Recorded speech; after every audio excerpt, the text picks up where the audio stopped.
The self-destruct sequence has been activated.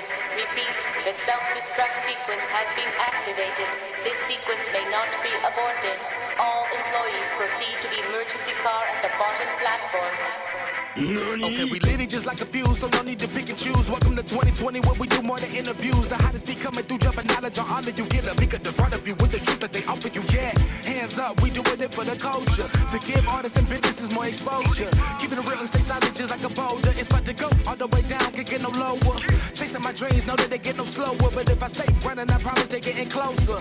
Moreover, success my older. And if you're sleeping on me, I'm waking them up like Folgers. I told you, coming from the land with the tide roll. Well, we'll be on a whole different vibe though. We like to ride slow and keep our windows tinted so you really can see us like Stevie Wonder waking up with his eyes closed. Yeah, got the kind of flow that rock the boat. On my 16s of pounds of dough. And if you figure you can hang with me on the mic, then grab some rope. Matter of fact, better grab some hope. While you at it, we keep it live, it's time to tune in. Turn up the sound on what you're using. It goes so hard, I think it's bruising. The show is 2020, no need to zoom in. Yeah.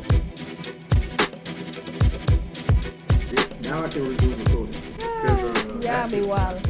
I was not going to be on record saying that because them country niggas can find me. You don't fuck with people. I'm telling you the truth. You don't fuck with people who have pigs as pets because they can chop your ass up and feed you to the pigs and nobody would know. This is fact. I know. This is fucking fact. This was told to me by an old white dude. He's like, why you think they have pigs? And they never sell them. I was like, oh, fuck that. That's fuck just one of the you. ways. I heard about, you know how like in the country they be burning shit and they get one of them barrels. They can cremate your ass like that too. We have one. Yeah. And I didn't know why. Yep. Because they can rust up, but they never disintegrate. Never disintegrate. So they would just sit there. In the country, they will get rid of your ass. Yeah, there's several ways to get rid of you. Several. Fuck. But that being said, how y'all doing? Doing good? Man, I am doing excellent because I'm here.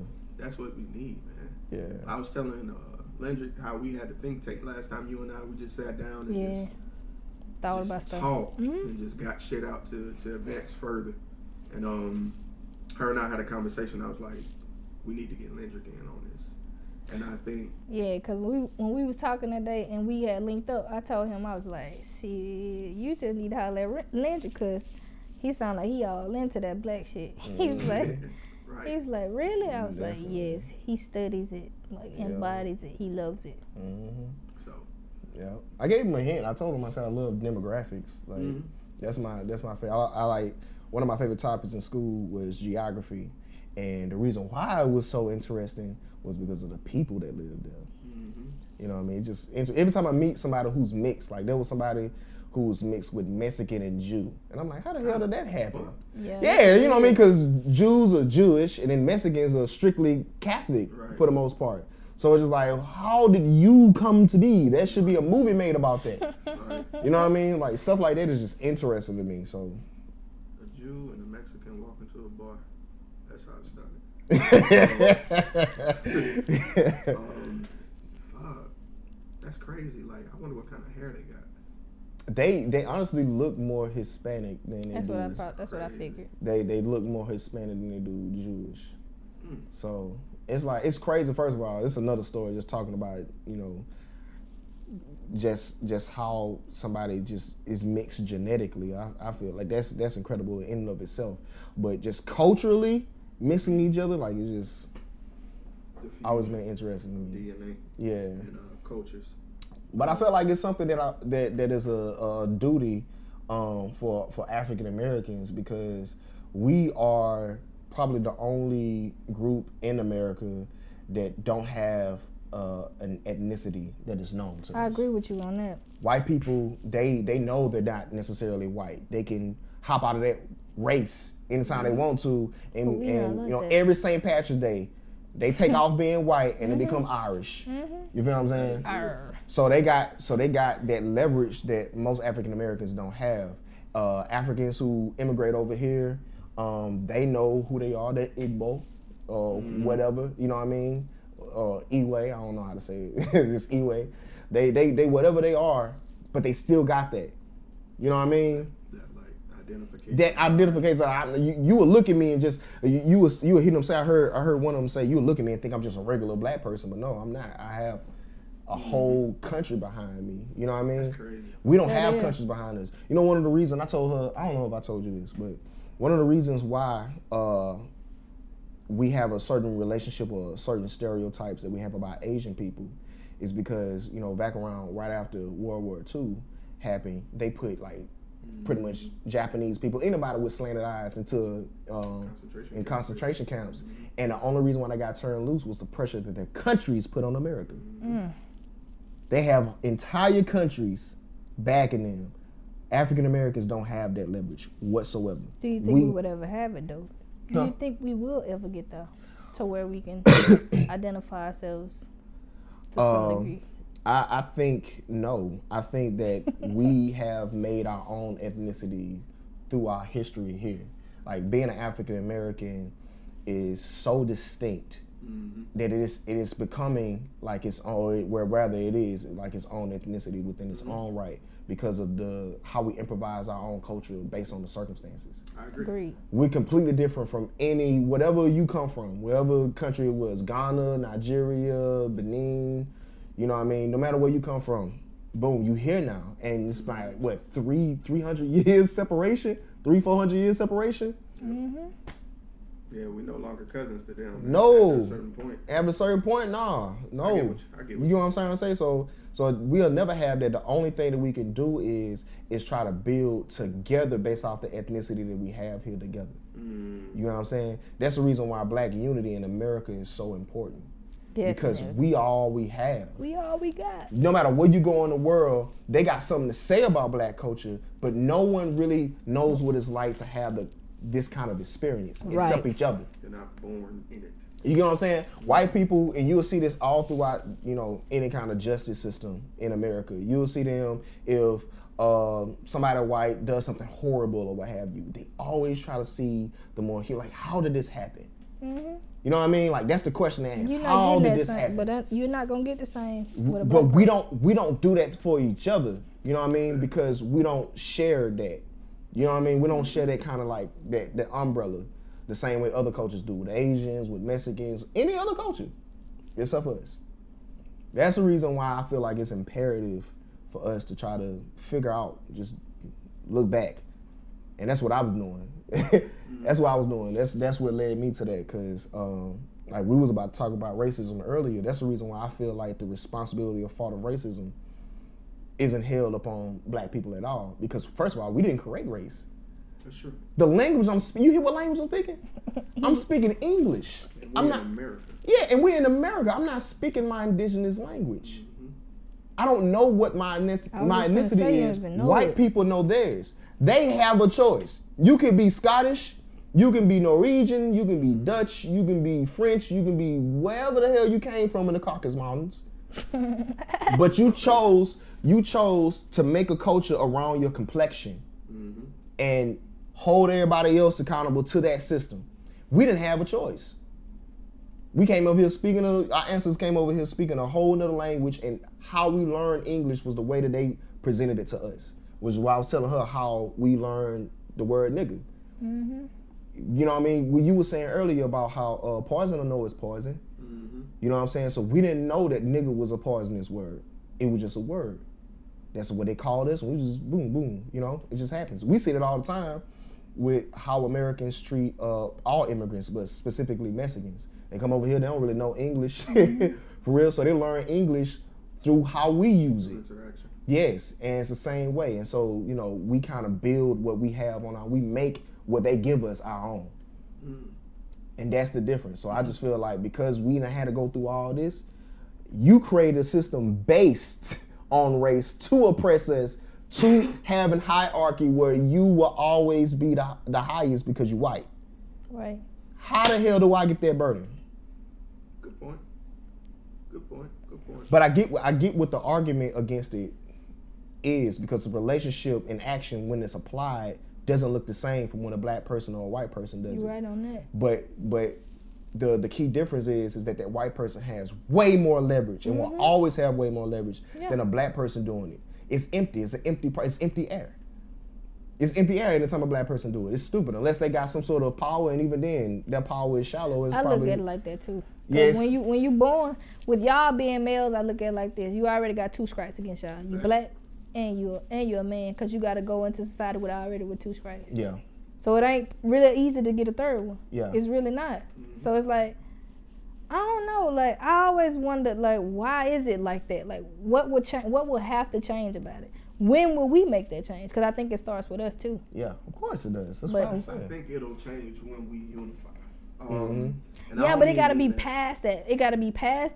It can't just be when somebody died, then we, you know what I'm saying, we join together then, and then we go our separate ways. I mean permanently. And Yes. I don't mean just as black communities. I think if we could unify, since we're talking about, we're seeing Mexicans go through what we went through 200, 300 years ago, I think we have to recognize that.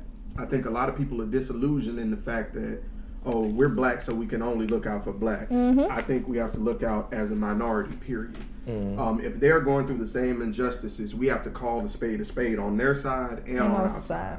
And we have to be open into making a bridge between us. Because like you said, we're not in this shit by ourselves. Just like we was talking about with the truth thing. We're not in this as a section of human race. We're in this shit as one human. Right. So as soon as we make this the standard for the human race, I think that's when that will work out. And I think we have to recognize that we're being weaponized against each other as minorities and as men and women now. Yeah. I hate to go into this. This is not how I want to transition into this shit, but I have to say it now. The Gayle King shit. Oh. I feel like her intentions was not to come out that way. I do wholeheartedly believe. Hold on. I'm with you, Lynndrick. I'm with you, but I ain't gonna say nothing. Let me finish. I don't think her intention was to have that come out that way. I believe that. You remember when we were first talking? I told you I was talking to Asha. Yeah. I remember how I said we had a conversation. I know how it works. Yeah. And it gets skewed. It gets skewed. Yeah. I think that conversation was a totality of the lifetime. I think the topic was brought up. I heard the full published version of the interview, and I agree. The questions that were put in that interview, in that positioning, in that timing, did seem like, why are you bringing this up? It was inappropriate. But at the same time, if we're talking about the totality of a person's existence, this did occur. I know it's not something that was true, but this did occur. So I can understand the topic coming up. That's all I'm excusing. Okay. That's all I'm excusing. Okay. What the question she asked? Oh, you deserve to get drugged for that. Yeah. But the topic shouldn't be excused. Yeah. If it comes up, I get it, because it needs to be brought up, and like Lisa did, it needs to be addressed that this happened and he was wronged. As soon as because you can't dismiss the event. Yeah. Don't dismiss the event, because you're minimizing that shit. When somebody white lied on a successful black man and the black man beat it, talk about that shit. They're not gonna though. They're not though. Yeah. And that's why I'm against people saying exit that whole conversation. No. Oh yeah, I'm with you. I wasn't saying exit that whole conversation. I just know that topic was. She was trying to get some shit. Yeah. That topic was brought up specifically for something, malicious. It wasn't brought up just so they can visit and show Kobe's, triumph. You know what I mean? They want that. You don't bring that up, and especially not Gayle King, because usually she's known for tarnishing black men. She's known for that. And that's what I mean by weaponized, bro. Yeah, I get what you mean. But I don't get it, because you're a black woman. If anything, I think that's why the men have the mindset that they have. That's why it's so easy for them to go to a Latino or to a white one, because we're not giving them the necessary love all the time that they deserve. But I'm all for my black brother. I mean, I ain't knocking no other. I don't get brothers who do that, to be honest with you, because like I don't either. I don't get. I never understood that. When I ask them, they can't really give me a full answer. I'm gonna tell you what my boy says. My boy just recently did a social experiment. He told me he was doing it before he did it. He put the word preference. Yeah, that's what up. And he put Spanish woman 4 stars, black woman 1 star. Why she only get 1? Watch what happens. Why she only get 1? He said preference. He said preference. Preference is subjective. Mm-hmm. I may prefer this water over that Sprite. I'm not belittling the Sprite. I'm not disrespecting the Sprite. But your mother was an African American. Your mother was a black woman. I agree with you 100%. But I may just want some water at this time. But all I'm saying is, I understand. I feel like when it's a biracial child, I get that. If one of your parents are black and your other parents white, It's still a hard life. I get that. But when both of your parents are black, and you discredit, like, did you forget your mama was black? It's not even. That's my issue with that. Isn't I guess racially. It's culturally. Like I said, that's the whole reason why I'm fascinated by mixed people and demographics is because of the cultural differences. Like white culture is different than black culture. Definitely. So when you think about like how hard it is, like I was telling you how hard that I've been having it within my own marriage because we got two different kinds of blacks. Right. You got the hood kind of black, you got the hood kind of black, and you got the appropriated kind of black. You feel what I'm saying? And the culture is so different. Like you get lost in translation a whole lot. You know what I mean? So that is it's harder to actually date outside of your race. It's not easy. People be thinking, people they perverts. All they think about is like sexually and you know what I mean? But when you talking about getting a relationship and dating and marriage and stuff like that, it is everything. You're giving all of yourself to a person. The person is giving their entire world to you as well. So it's like, I think that question as far as, you know, why do black men prefer to date? Well, it's. I think you can't say that. Yeah, me too. That's a question that's invalid. It is. It isn't black men. It was my boy Deron. Yeah. Preference, but he got drugged for it. I'm like, but it's his preference. He's not saying one is better than the other. He just said he just happened to like this one. Well, I wouldn't go say necessarily preference. I was gonna say I feel like those are exceptions. You know what I mean? Because it's an exception for somebody. They're not the general. The general rule is we typically, just as a human race, we typically date within our own cultural or social circles. To date outside of your cultural or social circle is an exception. So it doesn't speak for the entire group. Exactly. That's what I'm trying to say. So saying that black men, no, those are exceptions to black men. Black men generally, just like every other man, whatever race they come from, date within their own social circles. So somehow these black men who obviously they was raised by two black parents and presumably come in the black community, came up in the black community or what have you, somehow got an opportunity to be a part of a white social circle or Hispanic social circle, which is not likely to happen here in Mobile because we ain't really diverse like that. We ain't got you either black or you white around here. You know what I mean? I've seen a few Koreans. I seen some Cambodians. I dated a Korean actually. Here in Mobile? Yeah. Really? High school. Yeah. You went to Murphy? No. Oh, I went to Theodore. Oh yeah, you went to Theodore. Okay, well that makes sense then because a lot of them. Yeah, because a lot of the. Don't do that. Don't do that. No, a lot of the Asian people in our area live in that Irvington, and they live out there. They fish. Yeah, that's where they go. A lot of Vietnamese, Cambodians, all them. That's everyone that I met that were here that have businesses in Mobile. They actually live out there. But Murphy like that too. You got all different ethnicities that go to Murphy. I agree. I think it was more spread. I think Murphy was like the poster child of I agree with that. Integration. Yeah. Which is why I respect it. And I love the campus. I love seeing Murphy. They all right now. In my heyday. That's I'm fine. old. I didn't say that, you did. Right. I take it. 2005 was a long time ago. But I just felt like he was getting drugged, and I'm like, you can't really drag him, man. Like, if that's something he liked, that's something he liked. Yeah. He didn't degrade anyone. Yeah. He just put his like. That's like, do you like me, yes or no? And if they put no, you dragging them for saying no. Yeah. You got some people that will drag you because that's rejection to some folks. I agree. That is the problem. Yeah. You can't fault me for what I like. Yeah. And look what I like. I like I mean, it's none of your business anyway. You know what I mean? Do you like me? You don't? Get Oh. out my face. You know, you trying to say that you like me or that's what you implying? Nope, get out my face then. What are we talking? I just feel like media and everything is weaponizing everything just for the sake of clicks and Like Clout chasing. and Everyone is at clout the detriment chasing. of everybody else, Yeah. though, man. Yeah. Like the fuck, like some of these Yeah. conversations, like if I feel like some of the shit that we get into it about, if we took that same energy Applied to to real someone else. shit, be surprised what get you can so do. much Done. True. But I think there's a silver lining in that. And I recognize that in my studies. What I realize is that it's causing us to talk. And, you know, no matter, even if it's something stupid, it raises or it forces human intellect to evolve. I can get with that. We get more interactions. No, it doesn't matter what we're interacting over, but the fact that we get to, have battle of the brains, so to speak, over whatever topic, pushes us closer to a true democracy. Because the only reason why we don't have a true democracy is because people are stupid. I agree. I'm being real with you. A lot of stupid people. It's too many stupid people. If everyone was responsible for their own minds, for their own lives, for the direction of their own future, then they could adequately represent themselves politically. But we don't have enough of them. So we need people to represent us. I agree.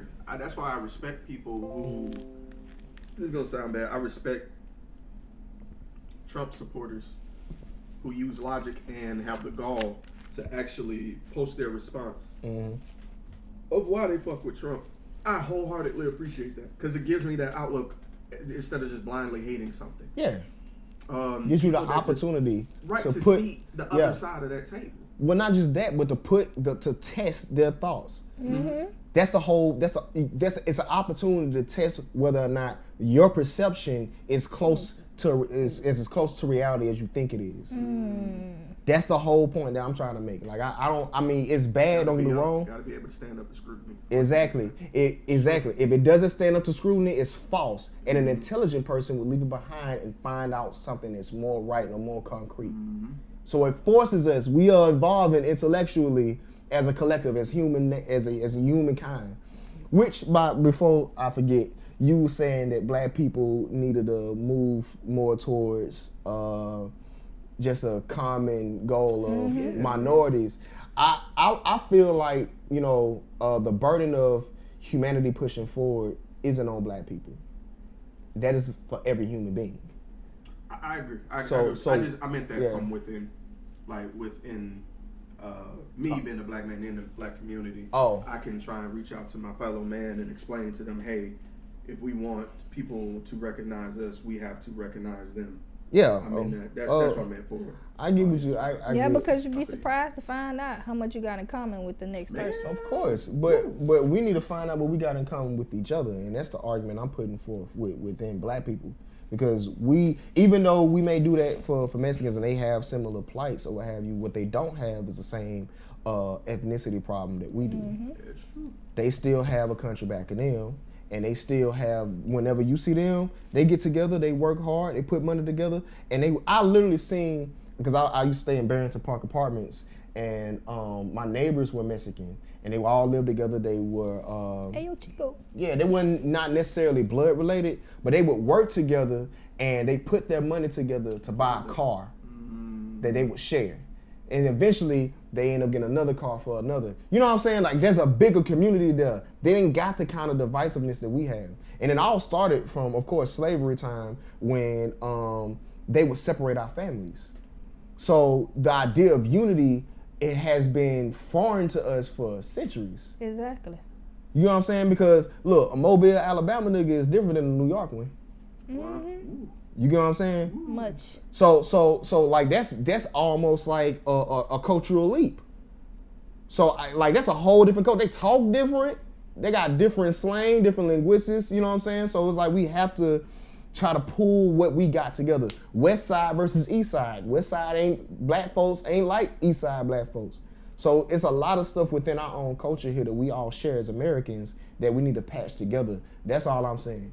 Now, that's what you're talking about as far as like for the human race. That's a bigger, that's something larger. That's the overall goal. That's down the line. That's the overall goal. But our immediate goal is for us to dab along with us. You know what I mean?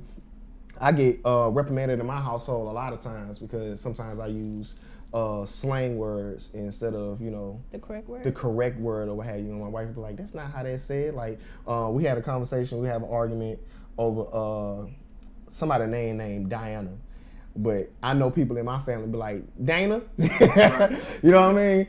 And so I hated to get deep on it like that, but she was just like, I think it's not the correct way to say it. You're right. And I feel like that's what's so fascinating about it is that black people have always been able to take something and make it their own. Uniquely. And not only make it their own, but make it to the point to where even the people who created it is like, hey, I want to be a part of that. Hey, I think that's cool the way you said that word. I think it's cool the way you're wearing your clothes. Right. You know what I'm saying? We wore the same clothes. We got the same thing. I just put it on a little different. Put a little sag on, a little drip. Yeah. You know what I'm saying? Got but we that got the drip. same thing. We took their culture and we made something. Flipped it. We flipped it and we made something beautiful out of it. So I'm not going to look at it from a negative, use any kind of negative connotations associated with it, because I see the innovation. Yeah. I see the ingenuity in our ability to take anything and make it cool. Or pimp. Or whatever. Country swag. However you want to put it, man. We got it. The fact that word has changed. What? The word for cool, we can change that word like every, I say about 4 or 5 years. Mm-hmm. Yeah. Cause I remember when the word was trill. Yeah. Like, and then before that it was like, what was it? Trill. Damn, what did we used to say like over the last years? Like just the fact that word associated with cool, like even being clean, like it used to be clean, being fresh. Yeah, now yeah, it's yeah. drip. Yeah, like, yeah. The fact that it still evolves, yeah. Yep. When we got that, we got the ability. No one else seems to be displaying it the way that we do, and so I was actually trying to write a poem about that titled, NIGGA, because I feel like that part of our culture being pushed aside and hidden from the public. We try to push that down. Like there's a difference between black folk and niggas. Bro, that's our problem. Yeah, I know a lot of black folks that don't. Yeah. Like one of my coworkers, I hate to say it, but she's an older person, so I almost feel like it's more challenging trying to get you to understand where I'm trying to, what I'm trying to cross over to you, because you already in your mindset, you have what you want to believe on it, and those are your thoughts. So it's like silly me for thinking that I can actually. Of course. That was raised up in an area where it was like, don't you make white folks uncomfortable. Now bad things happen. Yeah, but it ain't even that. She just be like, don't use that word. Don't use that word on me because I'm not that. Yeah. And I be like, because of the association. Yeah. I know it's a negative connotation, so that's why. That's why she be like, don't do that. Do you know what my people had to go through? I said, you say that like my folks didn't have to go through that too. Yeah. I mean, I'm right. I'm with you. I get it. Yeah. That is called trauma. That is when something has occurred and it's left a lasting imprint on it. And you're poking that sore. That sore spot. Yeah, you're poking it. Yep.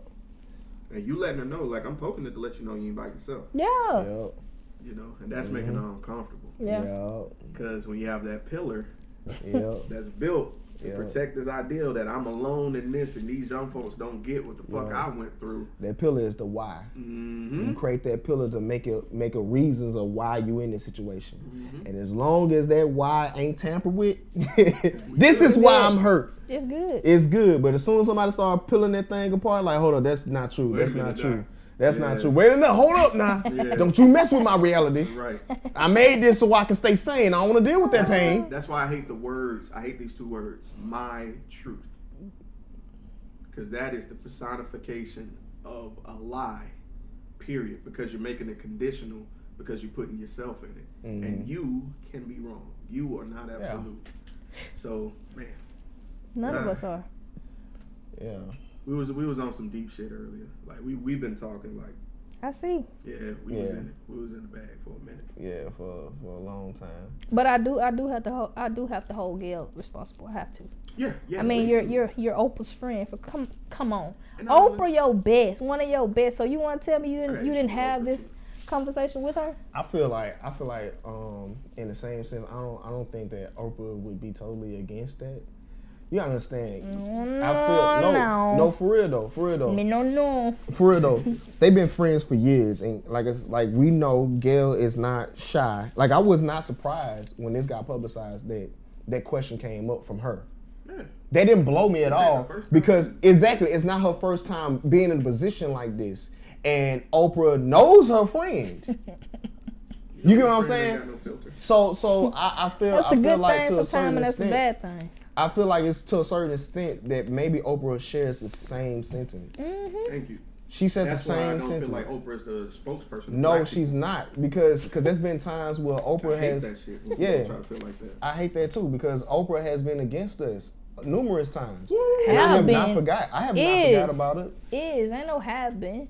She teeter-totter. She Depending on Pick and what choose, season huh? it is. depending and on she what can season it benefit is, from it. depending on what's going on. Oh, I need OWN to pop off. Let me go holler at my black people and put some emotion. Yeah, exactly. Exactly. Let me talk about the black church in Greenleaf a little bit because I know everybody got church hurt. Yeah. So she's a businesswoman. Yeah. She's very political. She knows how to make friends with her enemies. She's an emotion monger. She can benefit off the emotions of people. Just look at that. Look at when she had the Oprah Winfrey show. How many black people were in that audience? Not many. I don't remember seeing Oprah's book club was white women.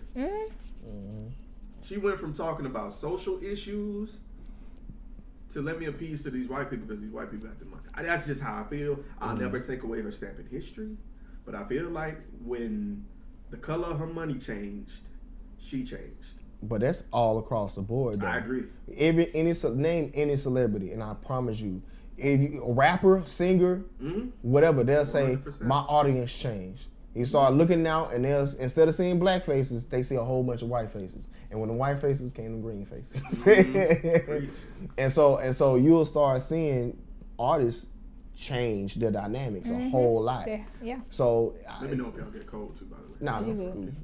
cool. But yeah, like I'm not surprised by none of this, and I don't expect anything great to come from Oprah at all. In this situation, I don't think that we're gonna hear anything that's gonna assuage the situation whatsoever. I think She's gonna stay the fuck out of it. she either gonna stay out of it just to keep her image, you know what I'm saying, from dwindling. Cause her name even being put up in it just bring it back more like black people remember. Remember you, Oprah. Remember your cool ass. Right, your punk ass. Put your bougie ass in the face like you don't see us. If anything, Oprah probably mad at her friend. Like, what you do? I just got out. Now they back on my back. They remember again. Damn. You ain't gonna forget that though. Yeah. Cause I remember Oprah back in the day, bro. Like when I was like 4 or 5. First off, I remember Oprah because it used to come on after my cartoons. But I remember black faces and my mom making me watch certain topics. I remember that episode where she brought that white lady who studies racism. She's like a professor in racism and the institutionalized part of it. And they divided up the actual audience by eye color. You talking about that white lady? Yes. Yeah, I know you talking about that little still small. alive. She's still alive? Yes, she's still. I know she's still. Boy, there, she's bro. still kicking. Bruh, she's still kicking and stirring shit, bro. But that episode. By the eye color though? Yes, I will send you the clip of it. It will fuck you up. How people will believe they are superior. Even black people fed into it. Well, that's like Salam gave me something to look at where I was like, I don't know, it was talking about racism and, you know, slavery and us still being in the mindset of slavery. And I was like, ooh, I don't think I should have looked at this because it kind of had me like, but that was a couple years. Yeah, mentally.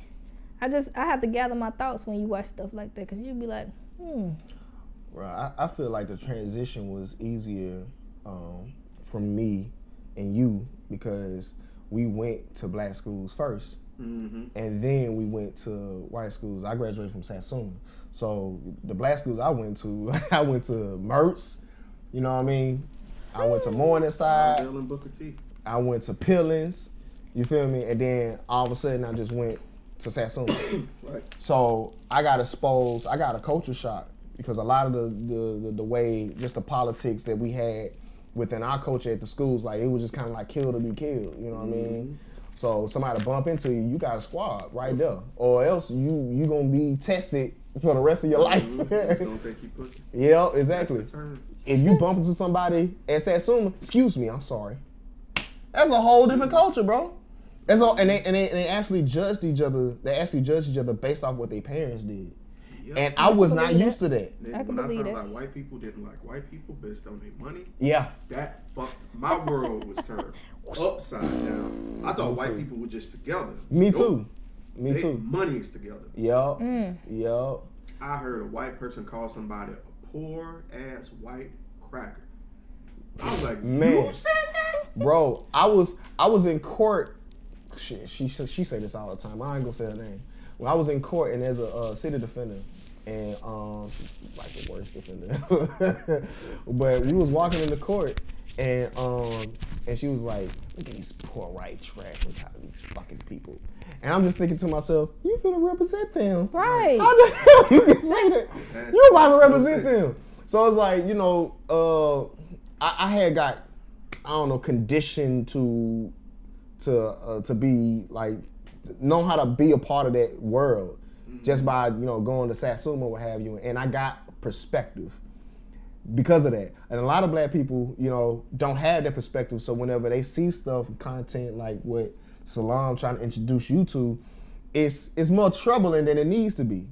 But if you see both sides and you see the disparities, you see how they got it way better than we got it, you can kind of see like why we got all this toxicity in our communities, why we got all these trouble in our communities, why we got these behavioral and mental health issues in our community, and we don't share the same thing because they getting something different than we have. That's the reason why. I mean, I feel like it needs to wake you up. It need to make you be like, whoa, oh my God. You don't realize, I didn't realize I was poor, bro, until I got to like middle school. And that's when I went from, because when you're around all black people, race isn't really an issue. Yeah, it's not an issue. We don't even talk like that. It's not an issue. That's not the kind of stuff we talk in our household. We talk about Tyler Perry and laughing and stuff. We, you know what I'm saying? We talk about Kiki. Right. Do you love me? Right. You know what I'm saying? riding? We don't talk about stuff in a typical white household. Politics are a part of their culture. What's crazy is I said white household. I My bad. I mean white households. My bad. But that's the difference between us when you look at things and you say white people, black people. Take for example, you have kids. You don't have any. Okay. Do you feel like white people are always a step ahead of the game? So when I say they're a step ahead of the game, we look at it as, oh, I'm gonna get this for my baby. I'm gonna get this. We're gonna go to Kiki baby shower and everything. Okay.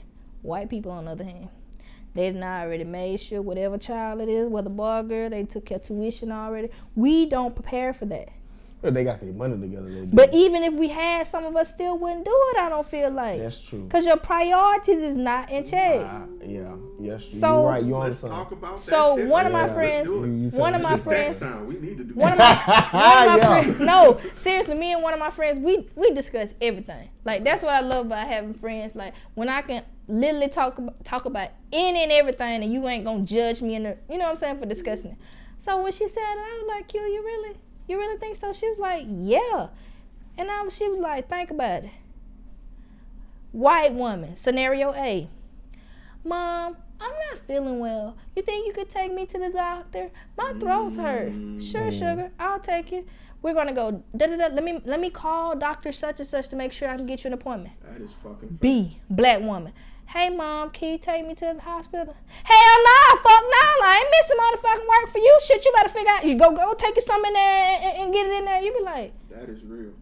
Yeah, her grandmama would be like, well, you know what? All you need is some castor oil, right. some Robitussin, You want to some give me soup. remedies instead of taking me to the doctor. And I ain't then gonna you lie, the still remedies mad are- at me though because I made you miss work. So I'm like, who the fuck plans to get sick? And that Those are the things that I look at. generational curses is more Right.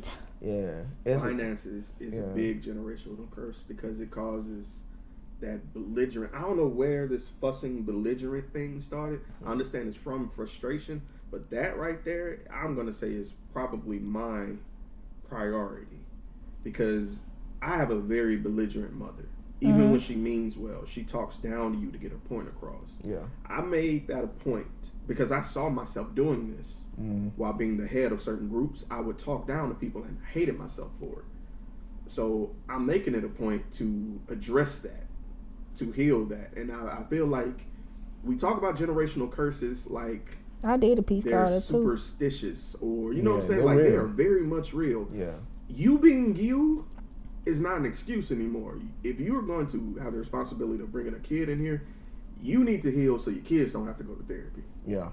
And that is something that is concurrent through my family. Like, they just feel like they have to talk down or make you feel like a burden. I'm a child. Yeah. You are my superhero. Yeah. I am you. you're a fruit. I'm hanging from you. So if I'm sick, don't make me an inconvenience. One, I didn't ask to be It should here. be a priority, not an inconvenience. It should be a priority.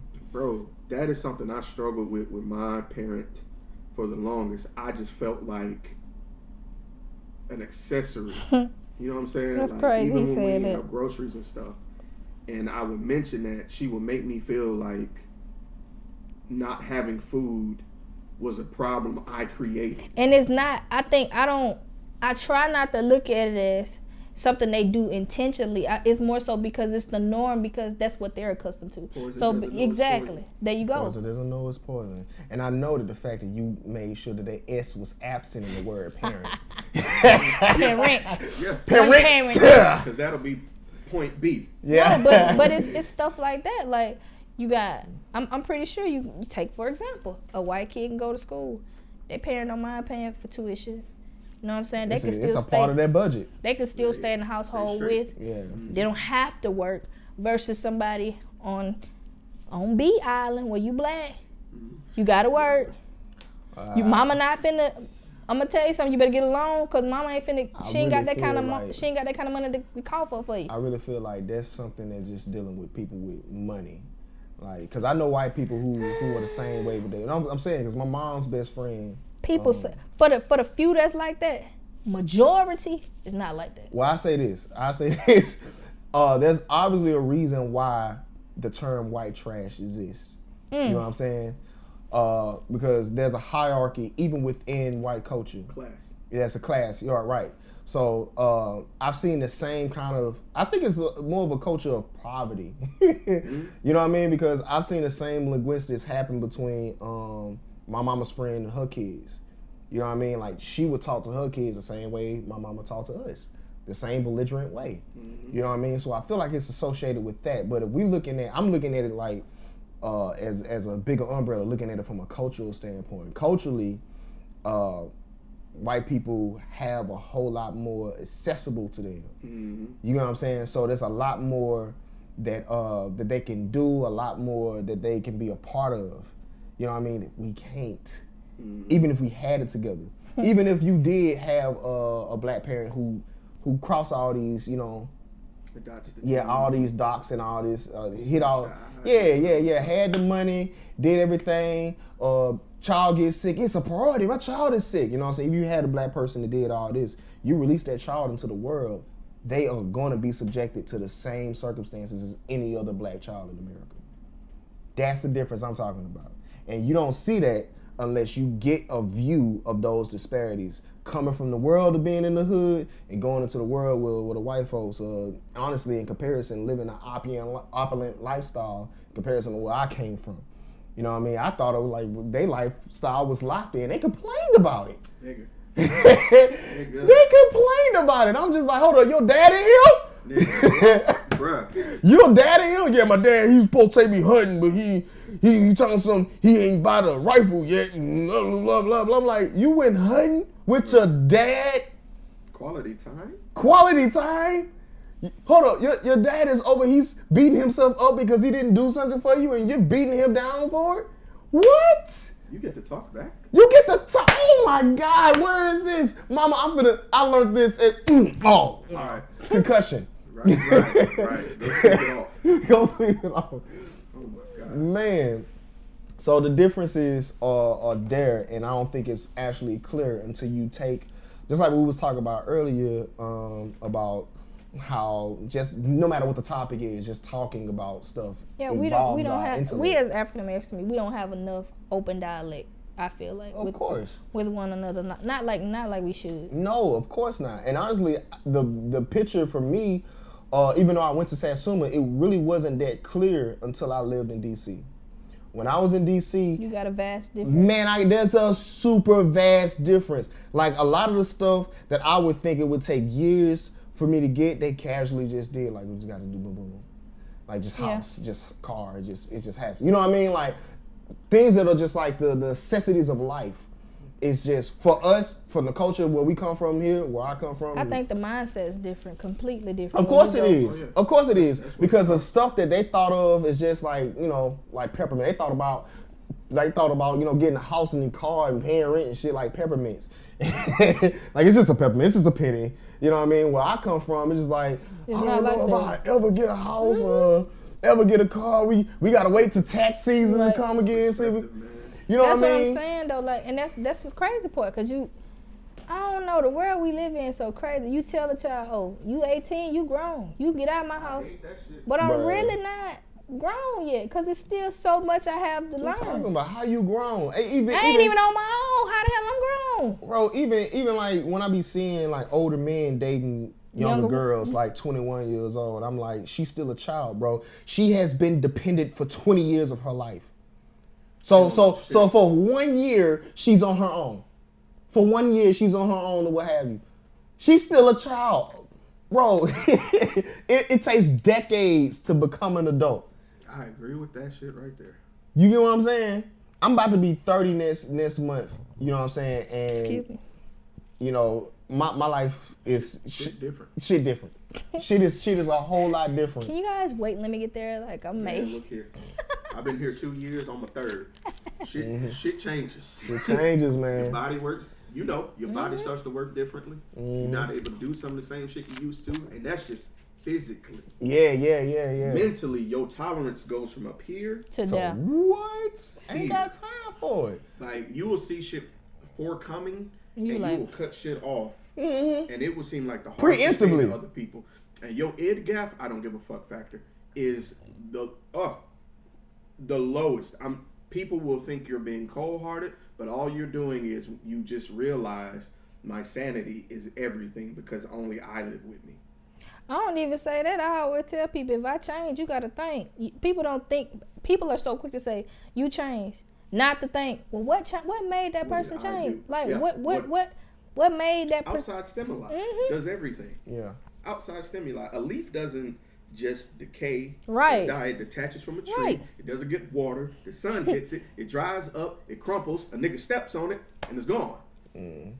Everybody just says it's not what it was anymore. It's responsibility and maturity. When people say that shit, it's just you're here and they're not quite there. They're not quite there yet. Don't make me feel bad because you're not quite there, though. Yeah. And I do not give a fuck what people think. Me neither, That bro. shit turned on, and I was like, oh, this is what it's like. Bro, because you ain't got time for it, bro. Like, it's like the older you get, the more limited your time. So when I'm not the same. I don't worry about the same stuff that I was worried about when I was 21. I don't care, bro. Like, I ain't got time for it. I need. Remember you used to iron your clothes everywhere you used to go? Man, I still do that. I still do that. That'll change. Well, You'll find that one place where you just like, I'm gonna throw this shit. It ain't on gonna change. of course. I mean, I do that. I'm not saying I'm guilty. I do I it. ain't by myself. No, you're not by yourself at all. I'm not saying that, but I'm saying I still pull out the iron every night, especially for the job. You know, what I That's mean? different. Yeah, it's different. Yeah, you're right. You That's just different. But if you just going in the old world and If it's you just finna go to the car wash and come back, cut it out. Ain't nobody finna get. Who am I showing out for? You know what? I've been driving. I feel like that mentality expands. Here's the thing. Here's a good example. I've been driving my best friend's car. He's a truck driver, and he drives like a Charger with some rims on it. It will look real nice. And you know, it's a car that helps me get back and forth to work until you know I get my own vehicle or what have you. And every time somebody see me pull up in it, they be like, "Man, that car! I wish I had that." And I be looking to them like, "Why, nigga? Who cares? It's, you know what I mean? I don't care about image or how. I wish I could just pull up in that. Why? It's Why do I? wheels in a gas tank. Exactly, bro. I don't care about what people think. That's literally the way. Like it was one dude I was working with. He was telling me how proud he was because of the car and shit, and I was just like, "Nigga, this ain't my car." Right. Look, and look, he was like taken aback, like he didn't expect me. Like, why would you? You didn't even have to tell me that information. I'm like, what? Because I want you to shut the hell up. And Nigga, it doesn't matter. It's the truth. That's the power of truth, shattering your whole Bro, perception of yes, exactly, bro. Reality is I'm grinding like you are. I just got I got friends. I got friends and they help me out. You know what I mean? Merit.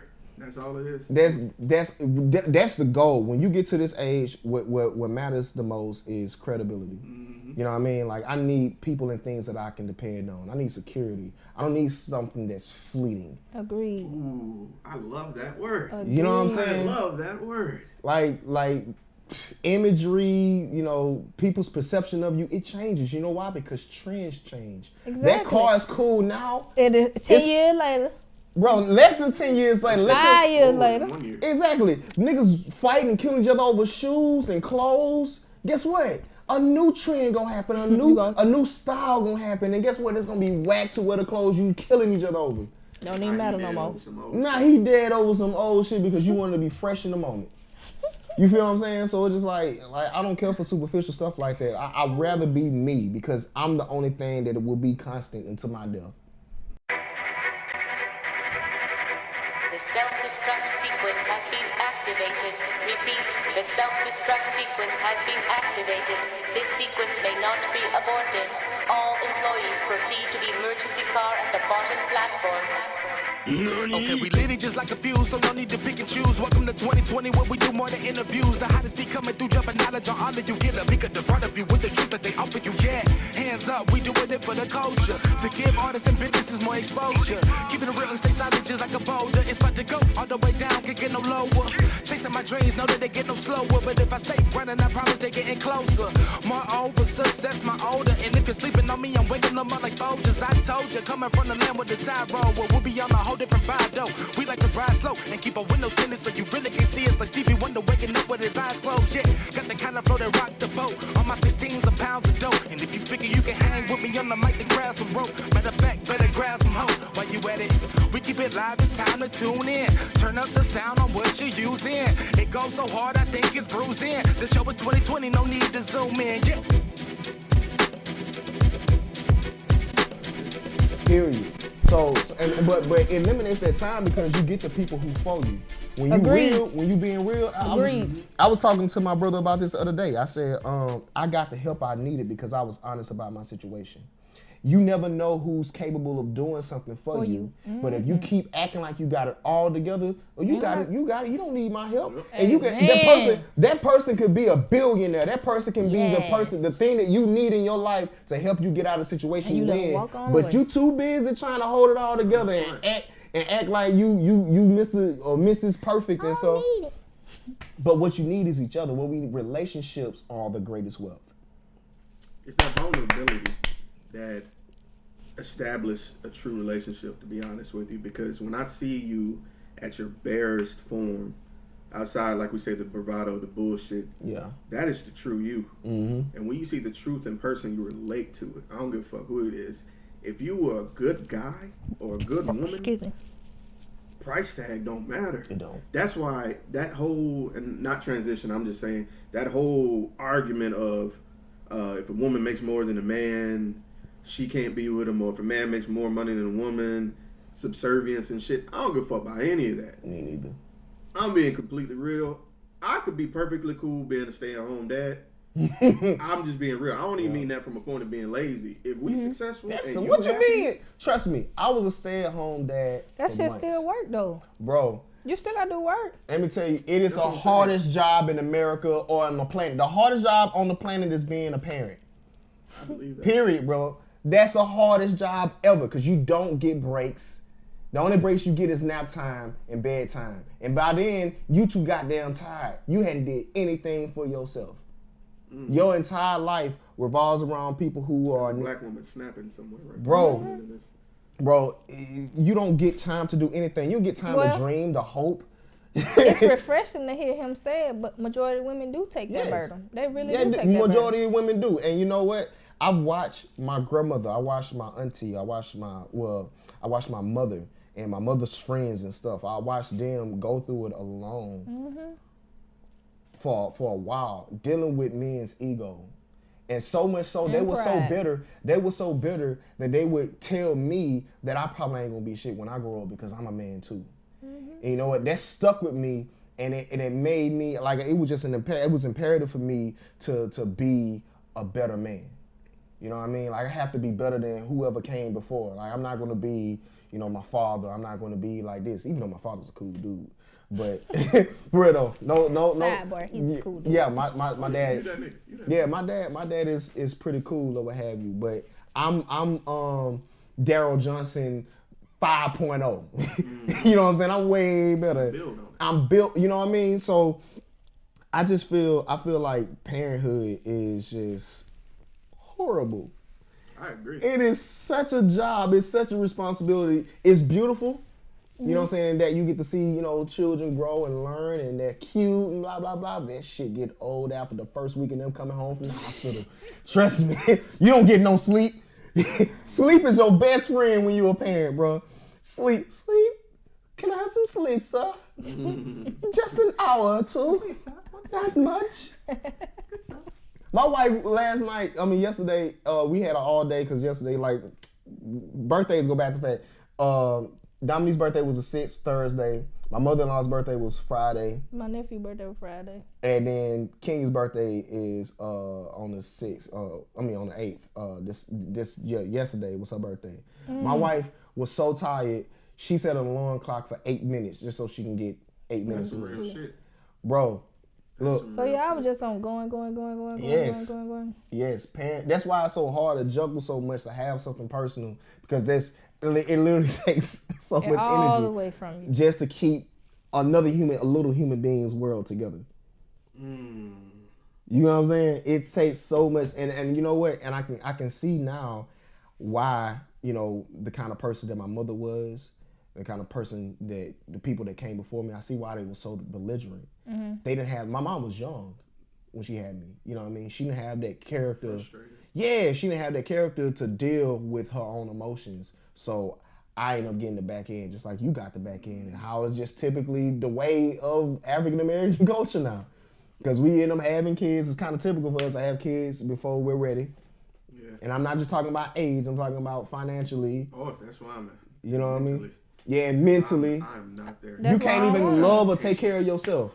So how you can can't you even get love or take care of yourself. So how you gonna take the child? Exactly. I'm not where I need to be. Exactly. Me and my friend was talking about that the other day. She was like, "Can you want some kids?" I said, "Yeah, that's not in my forecast." Right, bro. It's like Miami weather. Right you talking about rain? I'm looking at the sun beaming, the palm trees. Yeah, no, not right now. I feel like with kids, if kids were a goal, I'm mentally a 5th grader, and kids are 12th grade. That's where I'm at as far as kids go. And I need women to understand that. Yeah. I need women to understand that. But how you saying? I can hear the please in it. But how you saying that? Understand. I feel like that too because I'm like, we said we want kids, and granted, I want them.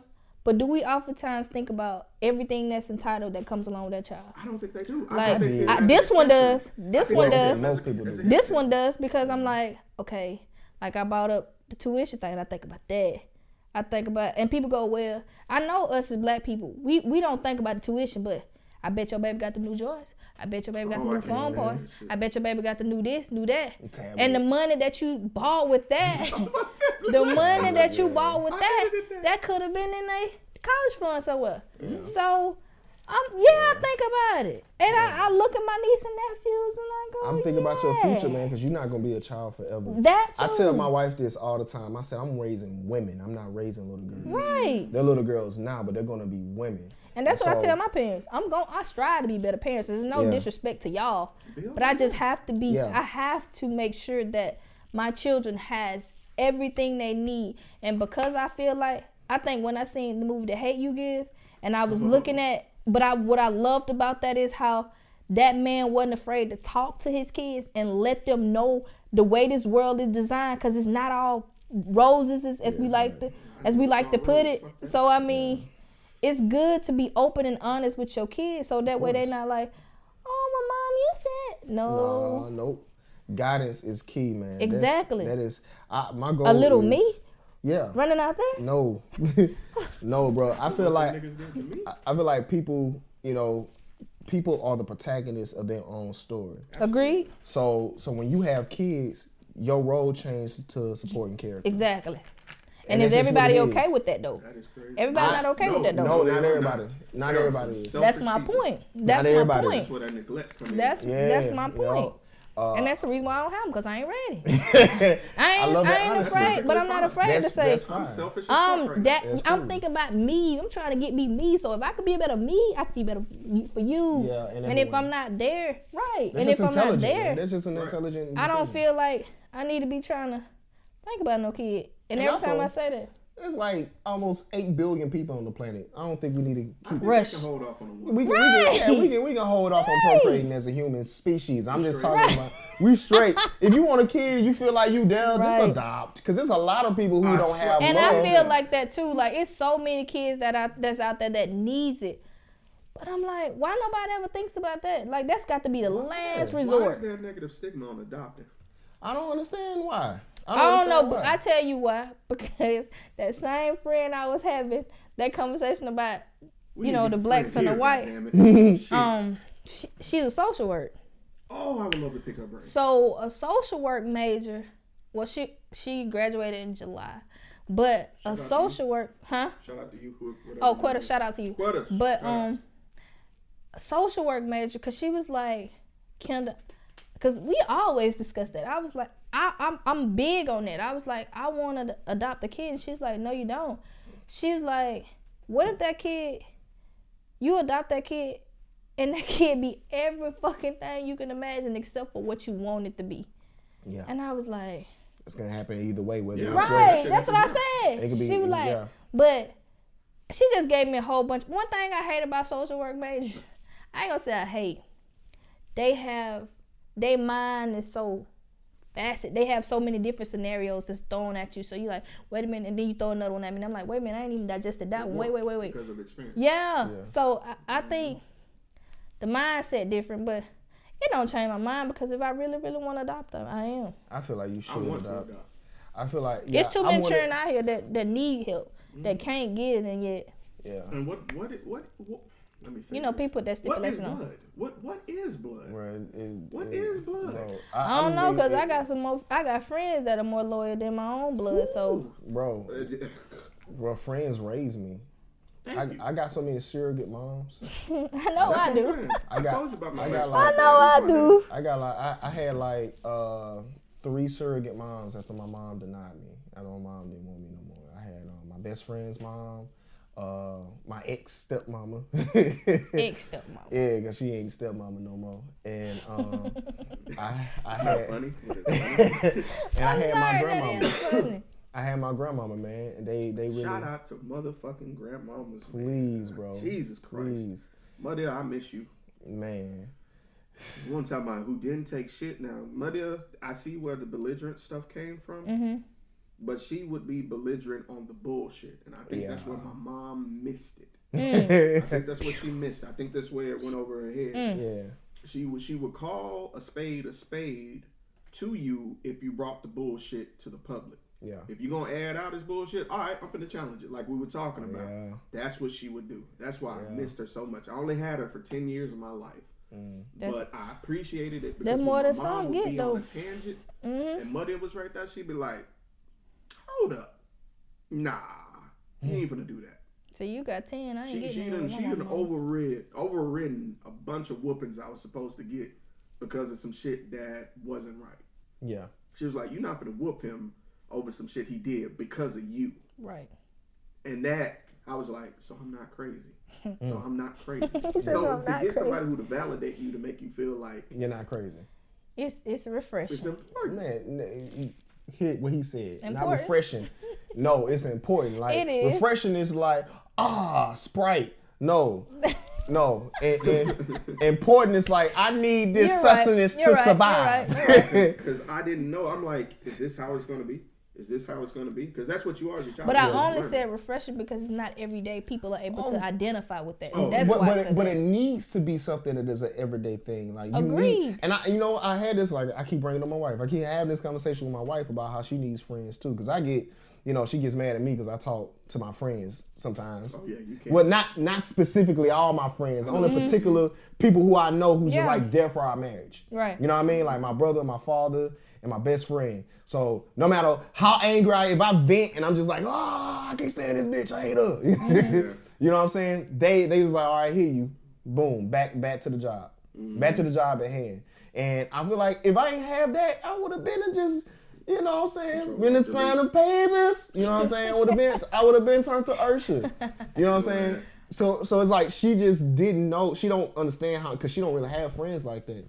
And I'd be like, man, just make a friend. Just come on. That is so hard. But that you can't. Introvert, Yeah, I was just gonna say that. She got friends. Here's the thing though, Dominique got friends. She has friends. She just don't always communicate with. She don't like. Barrier. Yeah, she has barriers. Like she has barriers. I'm like that because there's certain things that I'm gonna discuss with you, but there are certain things I'm not, and there's certain things we're gonna discuss with you. I get that. But when you got friends who've been there, like some day ones, Yeah, like there's no reason why you shouldn't go there with a day one. You can go there.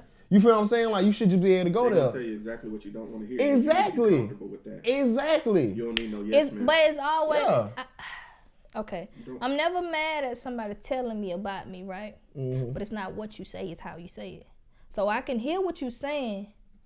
If we supposed to be day ones, and I feel like sometimes, okay. You getting your own way. You getting your own way when you think like that though. No, because like I feel like it's certain aspects that if I'm having a conversation, and I'm having a conversation with one of my friends, we're gonna take for example, and one of my other friends are getting ready to graduate, okay, and then this friend wants to know, okay, well, what time the graduation? This friend know he graduating, da da da da da.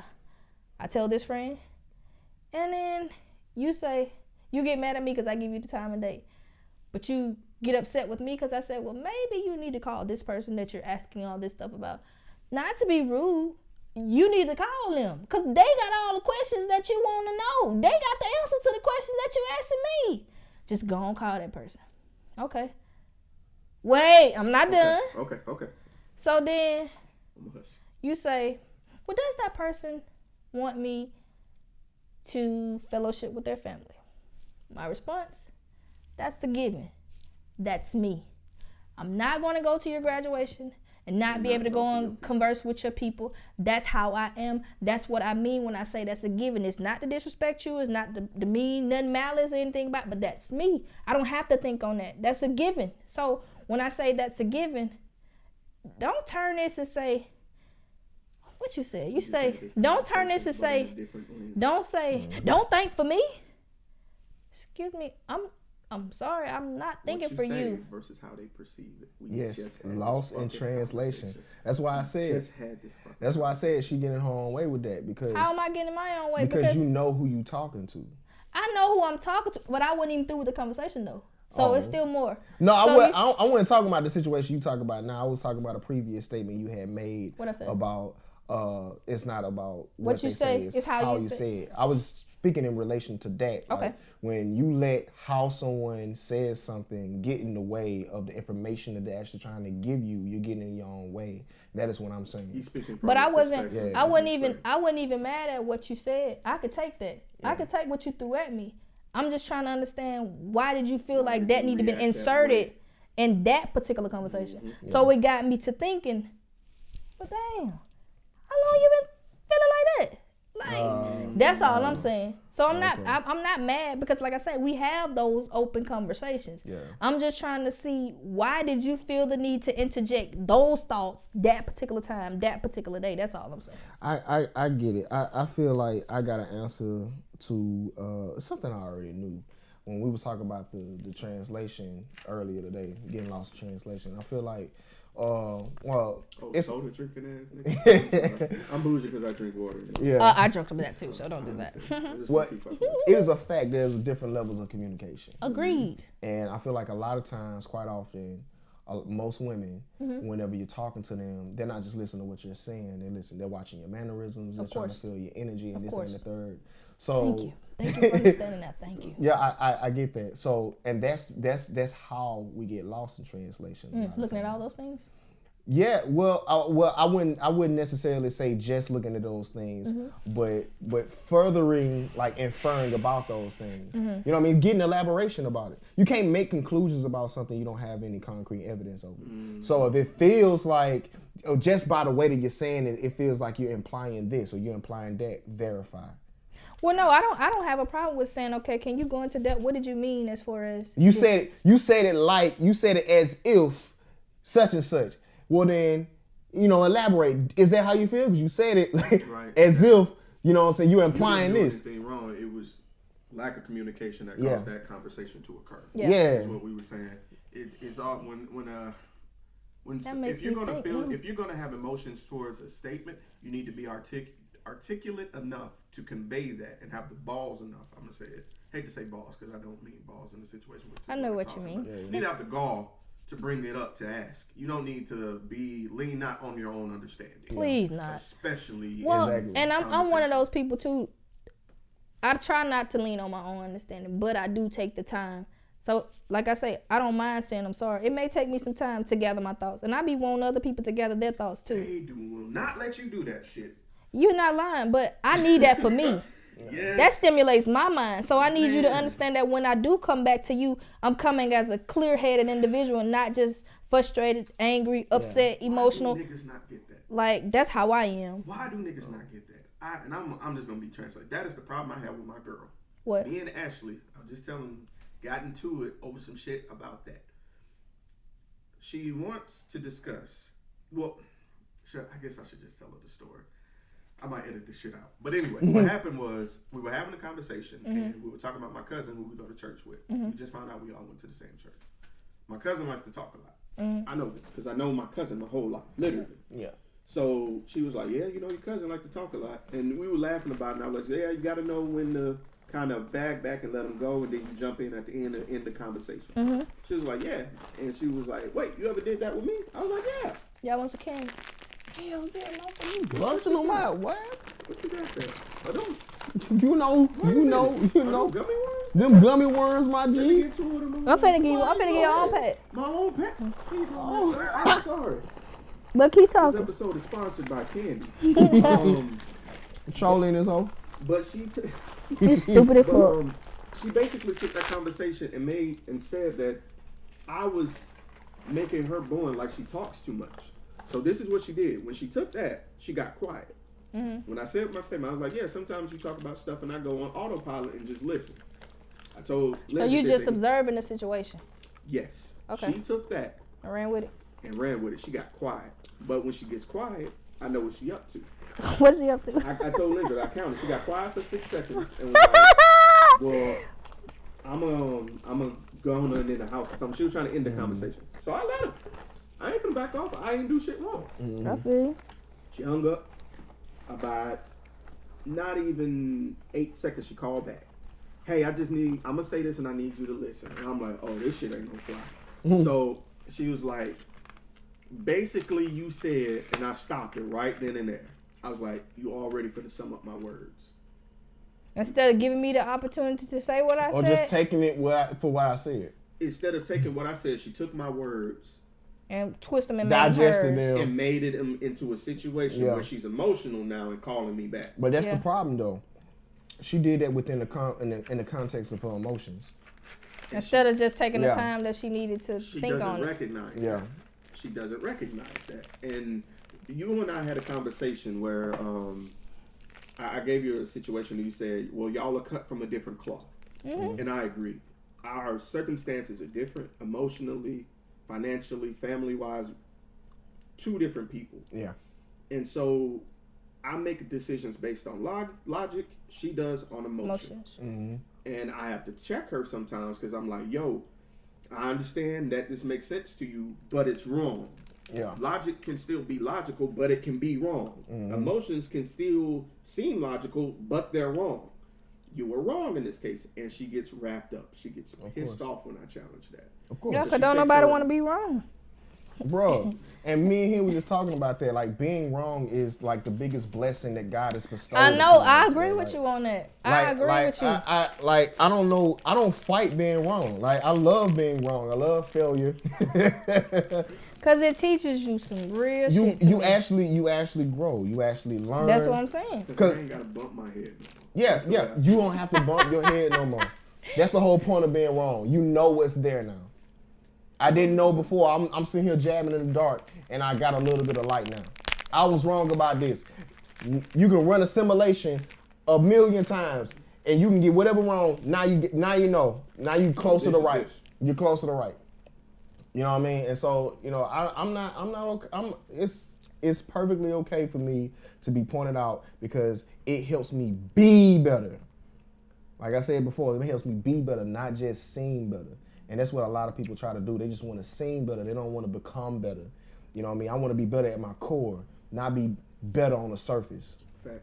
Amen. So, you know what I mean? That way, if I go through something similar, which, you know, you will most often go through stuff like this. Nine dealing times with out of other 10. people. So when you go through stuff with people or what have you, you be prepared for it. And it'll roll off of you. You won't take it personally because you understand what it is now. But if you keep deflecting, you never trained yourself. You never took the opportunity for you to fall on your face and get back up again. You don't know how it feels. You don't know what to do. You fall, like, what do I do now? I'm just on the ground. Get your ass up. You crying instead of just getting back up. But if you ever got pushed down, then you'll know. But if you never got pushed down, you never know that there's another side to this story. It's not over when you fall. Right. It's not over when you fall. And that's a lot of fear that people have whenever, you know, being wrong comes into the mix. I don't want to be wrong because they just see the fall. Right. That's all they see. I think that has to do with, like, well, ego. We talked about that earlier. Ego. Because when I correct her. I'm listening to y'all talking. I'm just hearing J. Cole. I'm listening. When I correct her, it's not to be like one up or anything. Right? And sometimes she takes it that way, bro. And that shit, I'm correcting you because I've done what you just did, and I'm trying to save you time. Being, her and I have a 4-year difference, and so I have to kind of lean on that into her, like to give it validity as to what I'm talking about. Because it's a shame you have to do that. That's though. what I'm saying. Like, why me being the guy you've been with for a year and a half ain't enough? Yeah. Why do I have to explain my seniority in this situation? Why I have to validate every word that comes out of my mouth? Why the fuck you just can't take what I say is based on, you know what, I date him, he's credible. Yeah. Let me just listen. Why I gotta keep proving myself? No. I want to keep doing this. I hate every argument with her because she come back with this fucking statement right here. Well, I feel like. As soon as I hear that shit, I know I lost. Because it's so subjective, you can feel like anything. You basically just refute. You are basically all lives mattering. Black Lives Matter shit. That is basically what the. You just objectifying my experience. I ain't never heard that one. It's like, well, that's the equivalent to you losing somebody you love. Like, oh, I lost my mom. I lost my mom too. Well, everybody loses their mom. Yeah, that's everybody loses their mom. Big deal. Shit. Big deal. Here I am relaying something that I've learned. And knowledge is the most valuable thing on this earth. Fuck money. Knowledge is valuable. It will save. I just wish we shared more of it. Well, let's take an equal amount of time talking about how much you love her because she'll probably. Oh yeah, because man, if you don't edit this out already, he said he gonna edit. Because she'll say that you just trashing me. No, he said he Shout gonna out edit. to Obedience Podcast. I'm very proud of you, babe. I love her to death, man. This is emotionally the most I've grown in a relationship. It challenges me where I wouldn't have a problem walking on glass, stomping on glass emotionally. She's teaching me that forcing everything isn't everything. Sometimes finesse works better. That is something that I did not get growing up. So I'm learning it. And sometimes your silence is more powerful than you saying shit. Really learn that. So that's why when she pulled that shit, I just got quiet. When she got quiet, I got quiet. When she wanted to get off the phone, I got off the phone. Because sometimes not validating what you're trying to play with is all the point she needs. That's why she called back. Because you knew you were wrong.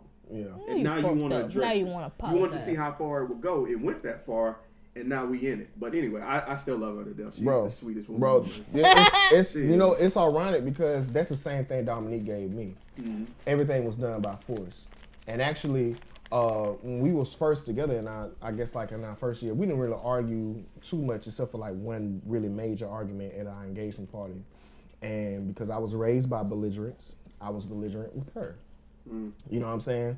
Poison don't know it's poison. Man. Exactly. Poison don't know it's poison, what have you. So I had to learn how to adjust and how to digest my emotions before I communicated it to her. And I finally got to this point to where I've literally fine-tuned communication. You know what I mean? I know, still learning that shit. Bro, it is hard. It is hard. And guess what? It's a lifestyle. It's not something you just do and it's like, it's done now. Mm-mm. It's one of those things you have to completely maintain awareness of consistently. You got to hold yourself accountable. You got to out yourself. Now you know you got to tell on yourself when you wrong so you can. That's what I appreciate about Kevin Hart. Now he taught me that one, and then I'm like, I was. Yeah. When I'm wrong, you got to stand in your own shit. You got to. You did it. Exactly. You was man and woman enough to do the shit, so why you can't stand in it? And I was like, exactly. Damn. So it's a whole lifestyle of me outing myself, even within our own in our own marriage or what have you. But sometimes we end up still in the impasse.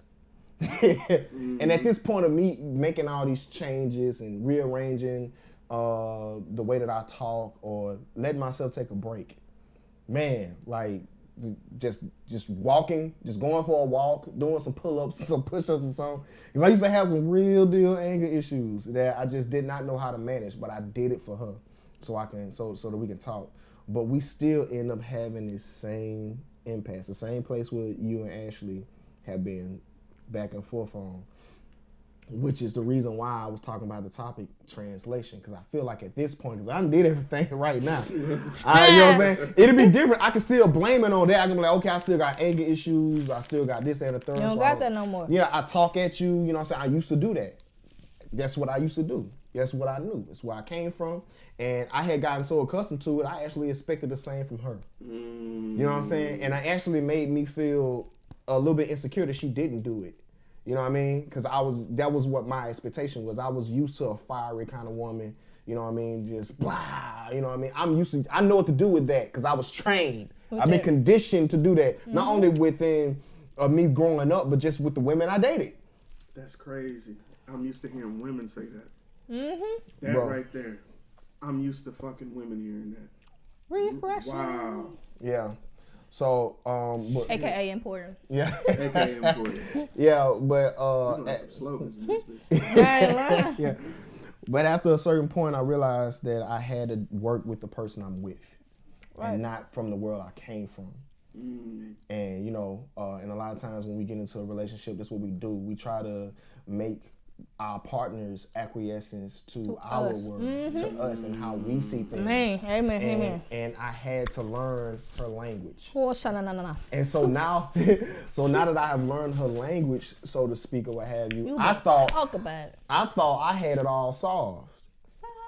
I don't, because it's a two-part thing. Right. I did my part. She has to do hers. She has to. It's the group process. It's a group process. I can't do this all. If I'm making all these changes, if I'm doing all this stuff, and it's a constant thing. It's not a change that I just made. It's a change that I've been making, and I continue to do. And I'm thankful for it because, like you said, you're a logical person, and she's emotional. It's the same way with me and Dominique.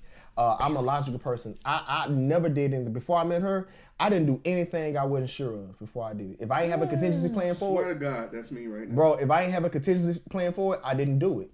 And then Dominique taught me how to take risks, how to live in the moment, and how to feel. Like, cause I feel like I've always had, I'm a human being, of course I got emotions, but I never participated in my emotions cause I was too afraid of the repercussions. Ladies, do y'all hear this? You hear me? So it's like Dominique taught me how to be free, what freedom is. We got this example that I use to demonstrate our relationship. I'm the tree and Dominique is a bird. You know what I mean? She's a free spirit and I'm simply an open mind. A tree is like an open mind because it's rooted in something, but its branches spread out in all directions. You know what I mean? So I may not be able to feel where you're coming from because I'm not there. I'm rooted in something else. But I can reach and I can understand it. God damn it. So God damn it. Better be taking these notes, boy. So but Dominique is a bird. A bird flies a perch. They never stay in a place for long. When it's wintertime, you know, she migrates down south and she comes to this tree. And that's what made our relationship special. You know what I'm saying? Is that she kept coming to me to perch in my branches. You know what I'm saying? To nest here with me. Didn't go in the other tree. She came to me.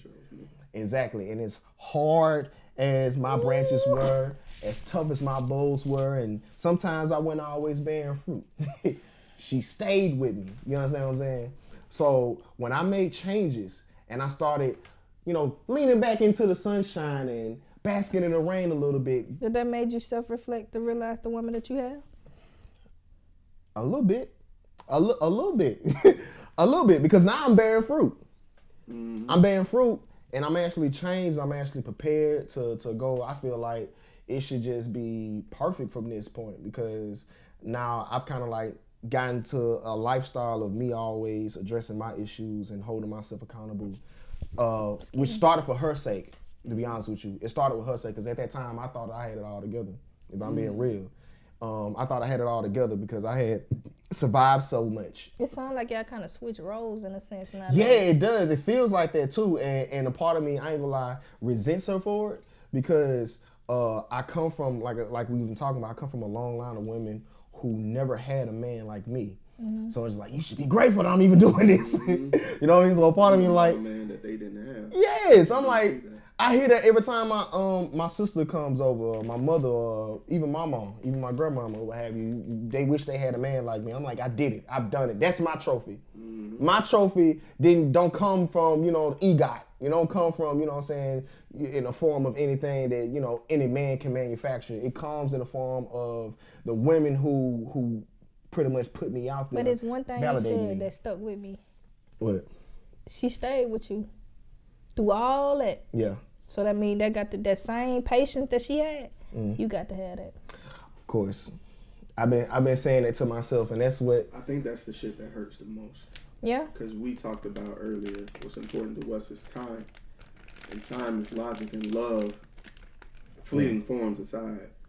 But I get what he's saying too. And I think that's the hurtful form of love that a lot of people don't get to work on, the patience of the other person adapting. Yeah.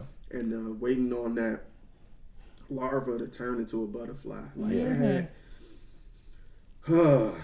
It's hard, because you're not seeing it. Because when someone's developing emotionally or working on themselves, a lot of times you don't see it. Sometimes it's really slow. And of course, you shouldn't really ever see it. To be honest thank with you. You're not going to see it. You're not really. So if you're able to recognize it, then that's great. You're very intuitive.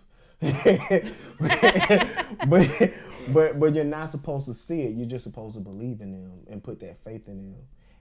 And honestly, that's where I'm at right now. But just like as with when we were talking about your situation with Ashley, even though your intentions or what you were actually saying wasn't what she had in mind at all, it doesn't take away the damage. Yep. So even though I'm being patient, even though I know what the circumstances are, it does not make the pain less painful. It's still painful. You know what I'm saying? It's beauty in the struggle, my nigga. Of course it is. Of course it is. But you know, and in my life, and I'm sure in everyone's life as well, sometimes you go far, you go the distance for people, and then you end up alone when you get there. That's the scary part. And that's the scary part. That's the reason why being patient for somebody to grow is so scary. Waiting at that finish line. Yeah, because you're waiting at the finish line for them to come. Right. Hoping that they'll come too, but and you keep seeing them double back, well, I'm gonna just go this way and that way and this way, instead of going down the track that they said they was committed to be on. But you know what? That's funny. And that's just like at that point, especially if you've been in that position before and you got left behind. You know what I'm saying? If you've been in that position before, that kind of just makes you like you're subconscious about it. At this point, you're just like, hold on, this person doing the same thing before, so. But that's funny because somebody I know, one of my friends, he was like, Kenda, when people say I do, they don't mean I do. That mean I'll try. And I was like, really, Mike? That's what that mean? Yeah. Cause if you gonna do it, you gonna do it. And if you ain't there, that's when that I'll try come in. Cause we gonna try to get it right. That's when you hear I tried. Right. So it's not I do. It's I'll try. Not many people gonna do the I do. A lot of folks gonna hit that I'll try. And I don't need you to try when we get to the altar. I need you to already know what you gonna do. Yeah. Don't wait. That was and tiptoe the line. That was an That's extra deep little. in it. Yeah, man, that's so true. And just to bag that up. No, it's the truth, bro. Just to bag that up over how you that's the same thing that's been going on with me, because I already knew who I was and what I wanted when I got up to the altar. But Dominique she still had question marks. You see, so that's so when push comes to shove, and I got to go to the bathroom, but I don't want to leave. But when it comes, because like things have to be tested. Yeah. You build a bridge, you got to test it before you crawl on it, or else there's gonna be a lot of deaths. You know what I mean? You got to test to make sure it's a stable bridge. And just like with marriage, it is a bridge. Marriage is just like a bridge, and it's gonna get tested. And if one side don't hold up its own end, the whole bridge will fall apart. So when push comes to shove, that is where you validate your I do. You know what I mean? I agree with you. But if when push comes to shove, it's like I'll try. You know what I mean? Leaning like a motherfucker. You got an expectation of letting go. Like, I don't know, I'm gonna try to hold on as long as I can. You see what I'm saying? I already knew what I wanted. I knew I wanted children. I've been wanting children since I was in middle school. And people wonder why I say my favorite part of marriage is not only just the vows, but I'm always checking to see if you're gonna keep that tradition. Meaning, to death do us part. You know what I'm saying? For richer, for poor. That's a scary statement.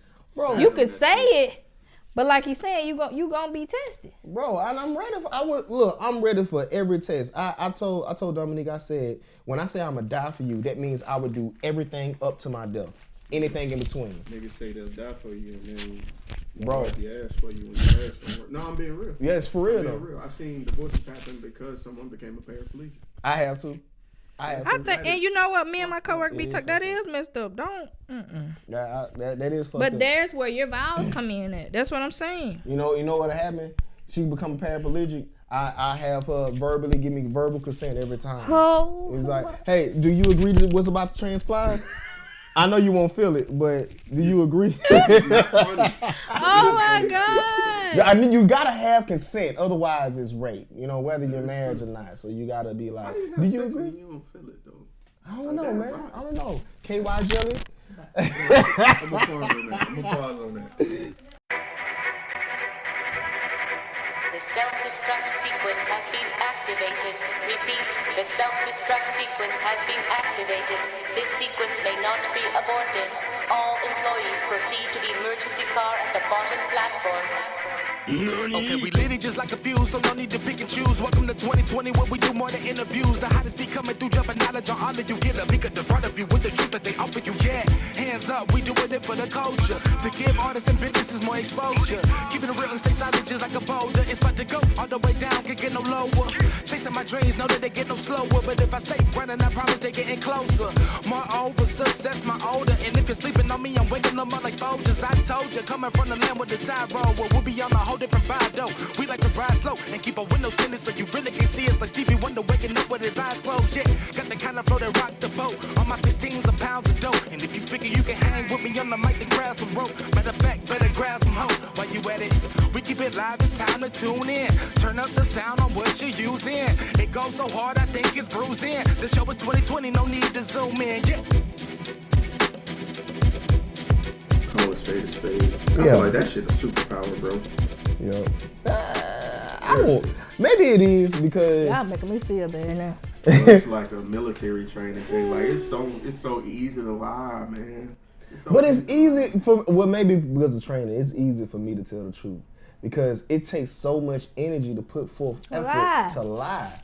Like you gotta keep doing. I think it's courageous to tell the truth. Okay, yeah, let's say it. I'll twist it that way. Yeah, because you're everybody right. don't wanna It hear is. that shit, Because though. not everybody has the courage to tell the Say, truth. You know what I mean? I'm gonna deal with the repercussions regardless. And in my mind, I'm like, bro, you ain't got no heaven or hell to put me in. Amen. And you ain't strapped right now. So what's up? So You gonna get these words. Bitch. yeah, you gonna get these words, and I'm down with the squad, bro. I got hands. so whatever. I mean, we can fight. Like, I'm the kind of person. I done been to a point in some friendships where we'll come even to like physical blows and still be cool. Yeah, cause that's what brothers do. Exactly, but not everybody is built like that though. Some people is just like No, they're not. Some people just sensitive, like they just think that life should be a certain way and certain lines shouldn't be crossed because it's them. You're not exempt from life, bro. Life happens. Life gonna whoop your ass too. Life gonna whoop your ass regardless, bro. I know I'm not exempt from the factors of life. You know, I know that everyone here has flesh and blood, and you vulnerable too. You can get hurt. You can get touched. So why have that attitude like you above it? I'd rather my nigga touch me and get me in the right mindset. Touch me. That sounds. Pause that. You made me stop looking at the cartoon. Right. Pause. I like that. What they watching? Pause. I'd rather my nigga check me rather than the world, because at least the world don't give a fuck. Yeah. But my nigga got my best interest at heart. Yeah. The world wants you to get out the way. Your best friend wants you to get better. Right. You go out to the world can be like, you fucking up, get the fuck out of the way. Put them in jail, do something with them, we don't want you here. But your best friend is like, hey man, you fucking up. You need to do better because them folks are just gonna put you in a hole somewhere and put you out the way. And sometimes they don't care about you. That statement can sometimes equate to, get your dumb ass over here. Like, Yeah, it can. It can. You know what I'm saying? I mean, and your friends have every right to be that way because you're being vulnerable with them emotionally. So it's like you essentially making your issues their issues. Mm-hmm. So, if they get an emotional response from your emotional response, you ain't got a right to be mad about it. Right. They get the, emotions ain't got no rules to it, man. It's like, however it's expressed, it is what it is. That's why I love that phrase, bro. Bro, it is what it is. You can't change it by being mad about it. You can't change it by worried about it. You can't change it by saying it ought to. Nope, it happened. Right. Deal with what happened. Or shut the fuck up about it. Exactly. If you ain't got the tools to deal with what happened, just shut the fuck up. I like that. That's mine. That's mine right there. Shut the fuck up. Exactly. That on the ad. Yesterday. Just shut the fuck up. For real. Yeah, making me really, really think. Good. That's what this is supposed to inspire. It's called Think Tank for a reason. Yeah, man. Fuck, we went to left field, but that's what I wanted. I didn't want anything to stay like structured. Fuck, I needed to hear all of that. That shit. That was a message for you? Yeah, man. Yeah, that should be aggravating as fuck. Like when you dealing with relationship issues, and the only thing everybody concerned about is fucking when you married. So this is the crazy thing. So we all from Tomerville. Mm-hmm. We lived exactly 2 turns away from me. Never went that way. What? I can believe that because I'm like that. That's crazy. 2 turns. Y'all went to the same school and everything? Mm-mm. He We're went 4 to years the apart. Oh, because Went to Orange and that's probably Green. why. That explains. But Orange and never. Yeah, I ain't go to. Orange and Green. I went everywhere else in the goddamn Yeah. Tomerville, but I didn't.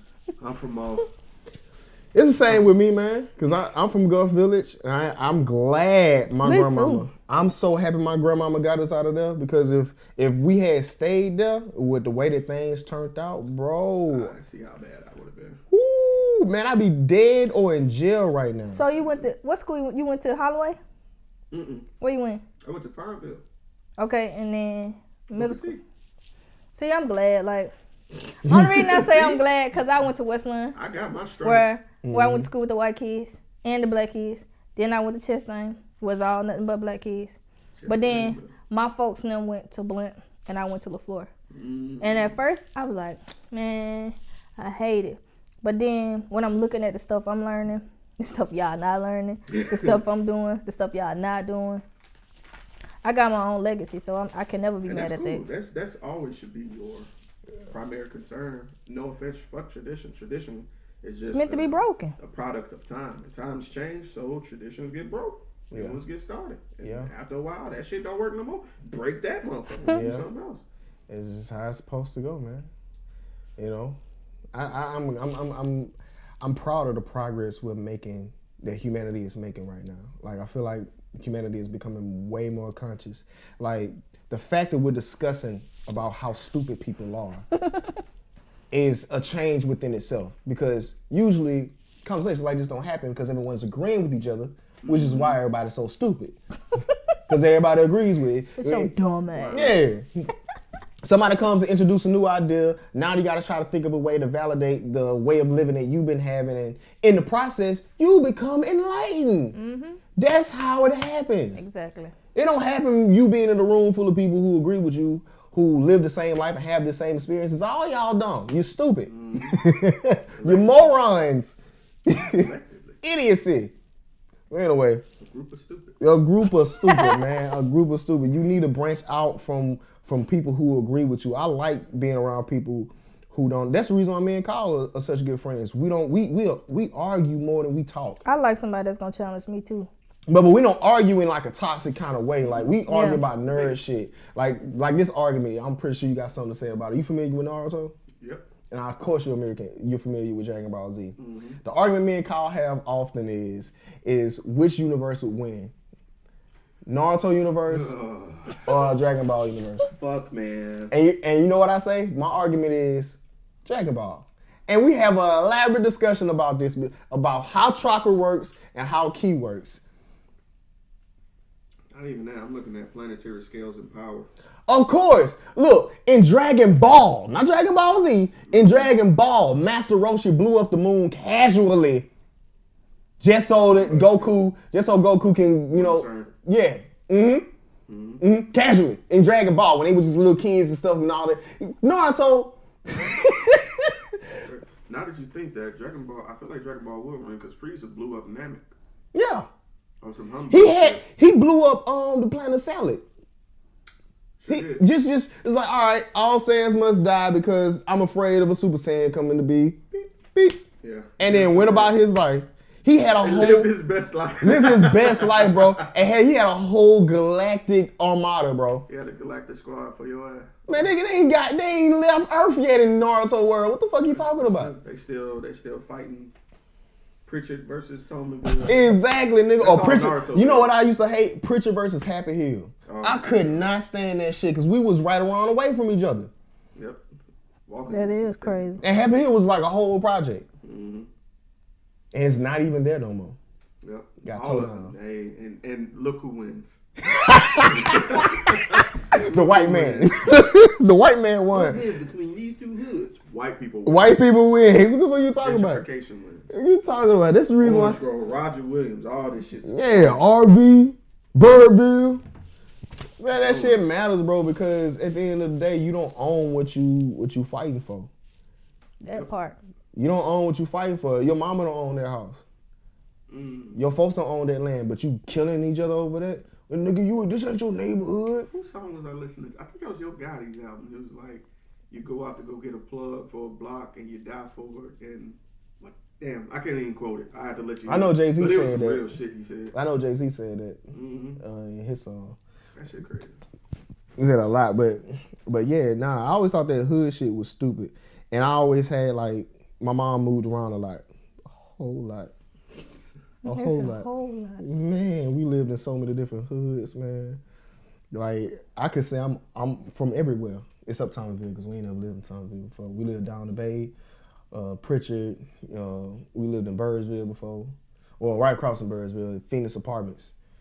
Them motherfuckers horrible too, bro. We live a little bit of everywhere, so I know about the culture just hood culture in Mobile. And man, I just always thought this shit was stupid. Anytime, especially doing crunk culture, you know what I'm saying? Throw your hood up. Niggas throwing up. I'm like, what? Who invented this? Who came up with it? Who was the one who came twisting their fingers up? Who made up the sign for Pritchard? Who did that? Who started it? Who popularized it? Because when I was growing up, I don't remember seeing nobody throwing up no fingers to represent Pritchard. Have you saw that? I can't even say that. I just got to laugh. Cause You we guilty of that. You did that before? You what's the sign for Thomasville? You remember the sign? I didn't throw up Thomasville. You ain't throw up. What you threw up? I threw up Pritchard, but I can't even remember what it was. You can't even remember that? I can't remember it either. I thought that was when I first started. I was just like, who the hell came up with this? The bandana colors was everything at one point. Yeah, I remember that too. When Happy Hill was yellow, Thomasville was green, Orange Grove was, of course, orange. I remember all that shit, and I was like, that's when I was like, we look like Power Rangers. Niggas said we look like Power Rangers. Oh, bro, I thought that was shit Power stupid. Rangers. The main reason why I thought it was stupid was because motherfuckers was getting evicted. How you getting evicted and you repping the hood? You getting evicted? Impossible. Yo, bro, That's this your hood, right? Why you getting who putting the eviction? Nigga, you better be banging against the landlord. You talking about? Fuck your hood. That shit was so stupid. I used to get bullied and beat up by niggas from down the bay, like all the time. I fought niggas from down the bay. I fought niggas from Pritchard. I had a nigga, I told you about that. Booker T got my first knife pulled on me. Yeah. Yeah, that shit was a regular occurrence though. I don't know what the fuck was going on at Booker T, man. Y'all some badass. Yeah, that sounded like Pillars, bro. Pillars is the y'all. same way. I was trying to be a scholar. Man. Apparently niggas don't like that. I was trying to be a poet. My cousin was taking me home. Look, he had the iron board. You know how you put the whole iron board? He had the whole thing, beating the kid with it. And they had that Booker T uniform on. Yeah, Mom, I don't think I want to go there. Yeah, man, that shit is kill or be killed at that school. It is. It's like prison, bro. That's the mindset. It's a whole lot like prison, like the way that they structure it. Like it feels like prison when you go to a school like that. It don't feel like a learning experience. It's like, just don't get in nobody's way. Like try to stay under the radar, but not so much that people would try you. Yeah, yep. You have to every now and then do something to just let you know, like, even if it's just cussing out the teacher or something. Yeah, dead ass. Yeah, cause motherfuckers like I ain't gonna lie, I cuss out a teacher just so motherfuckers leave me alone. You know what I mean? I get sent to the office. Dead ass. That shit For real. And I had a leverage because there was a couple times I would fake a sickle cell crisis just so I wouldn't have to get jumped or have to fight over some petty shit. I couldn't even stare at a motherfucker for longer than 3 seconds without somebody saying, "Who the fuck you looking at?"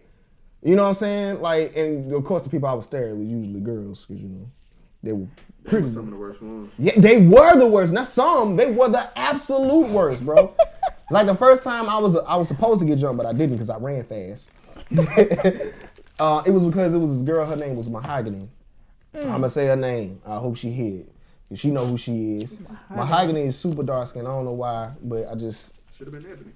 Yeah, she was just chocolate, and she was just so gorgeous to me. The way her hair was, she had almond eyes. Always the fucking pretty ones. Man, she had glasses, but she wore her glasses like I don't know. She was just so gorgeous, and I was just looking at her like she's so pretty. This is in 6th grade, and she caught me looking at her. I've been looking at her for a long time. Not even gonna lie, I was looking at her for a while. But when she caught me looking at her, I did one of these numbers. I did like trying to so she wouldn't see that I was looking. And she was like, "Fuck you looking at?" And 6th grade, in the middle of the class, teacher don't even say nothing. That's how Pillins was. And so I was like, nothing. I was just looking around. Right. It's in the 3rd, but she wouldn't let it go. And so after class, she said, "I'm gonna get my sisters." My sister beat your ass. I'm thinking it's just like one sister or something. How many were? She had like it seemed like 5 sisters, and the sisters had their boyfriends, and all of them was finna get on my ass. And I was like, oh no, I could see the damage from the ass whooping that was about to happen, and I hauled ass after school, man. Get the fuck out of here. Oh, hell nah, bro. I went for to get that ass whooping. They were 8th graders. I was in 6th grade, That's some bullshit. Yeah, I just came out of elementary school. Them different muscles. Hell yeah, man. No, bro. Pillins was horrible, bro.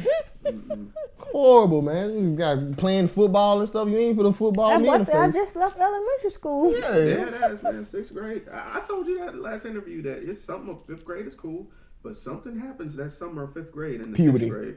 That shit just like puberty activation. Like, the natural steroids kick in, titties come out, mustache. Well, not mustaches. Peach fuzz and shit. Yeah, started peach to come in. fuzz. Yep. Lotion started looking different. I'm done. I'm fucking done. Wow. Lotion rubbed the other kind of skin. Eh? Wow. This is what lotion is for. It's not for ash, mama. That's not for ash. It's to get the white stuff out. No comment. Yeah, see, it's different for boys. Yeah, it's different for boys. Girls go through puberty and it's a whole different experience. It's awful for them, but for us, it is. It's just washing them sheets over and over I'm again. ready to fuck every day. that's how it is. Wow. Straight up. Yep. 24/8. I'm ready to go. Ready. And it's like the older we get, it's just like, okay, I'm cool. Yeah. All right. It reached the peak and it's like, all right, okay. I think my peak was in like when I was a young adult, in my earlier 20s, when I was just like, I was so desperate I would just be like one of them old ass niggas in your inbox. Hey, hello, beautiful. Yep. I was like, because them old heads, they be doing it on Facebook. Hey, that. Beautiful. Yeah, I was just like one of Shit is them. real. College, I was a whore. I was a slut, bro. I ain't gonna lie, I wasn't no hoe. I ain't gonna. I've never been that. Hey man, the look on your face is like, I am redeemed. I am delivered. I'm a reformed hoe. Where you went to school when you at? find out. State. You went to state? Fuck no, Alabama A&M. Okay, my bad. Nah, Yeah, you know we rivals, so. Yeah, I know. That way. Sorry, I digress. When you find out that there was a whole conversation at a table happening about you across from you and your girl, it's time for you to stop being a hoe. Yeah. Time for you to get your life together. Yeah. Now they're giving us dirty looks. She don't know why. I know why, because I fucked 75% of that table. Wow. So, yeah. Yeah, see now, yeah, you different. I wasn't that. I was at least in a semi relationship with the people I knew their name. You know what I mean? Semi. I mean, because it's just like at that time there was the only person I was having sex with. I didn't have sex with more than one person at a time. Shit. I never. I can't do that. I pledge. You say you can't do that? I can't do that. Well, I understand. You live in a single life, so it's just like you gotta have it on call. Keep that. You gotta keep it. You gotta keep it on rotation. Keep that. You gotta Play keep it on that one rotation. CD, Kenda. Play that one motherfucking CD. Yeah. Cause the shit real like Wow. Yeah. When I pledged, and it's like legs opened. I hate to say it that way. They were fucking them letters, not me. Yeah. Cause I've been there the whole time. That was happening that whole time. What? Bitch, you gonna give me this grade. Give me this grade. Give me this grade. I fucked the teacher. That's what blew me. Yeah. That's when I knew. Them letters. It's not me. It's the letters. Yeah. Man. Wow. I never got a chance to be a hoe, man. I was always emotional. Seems like the shit for about 10 minutes.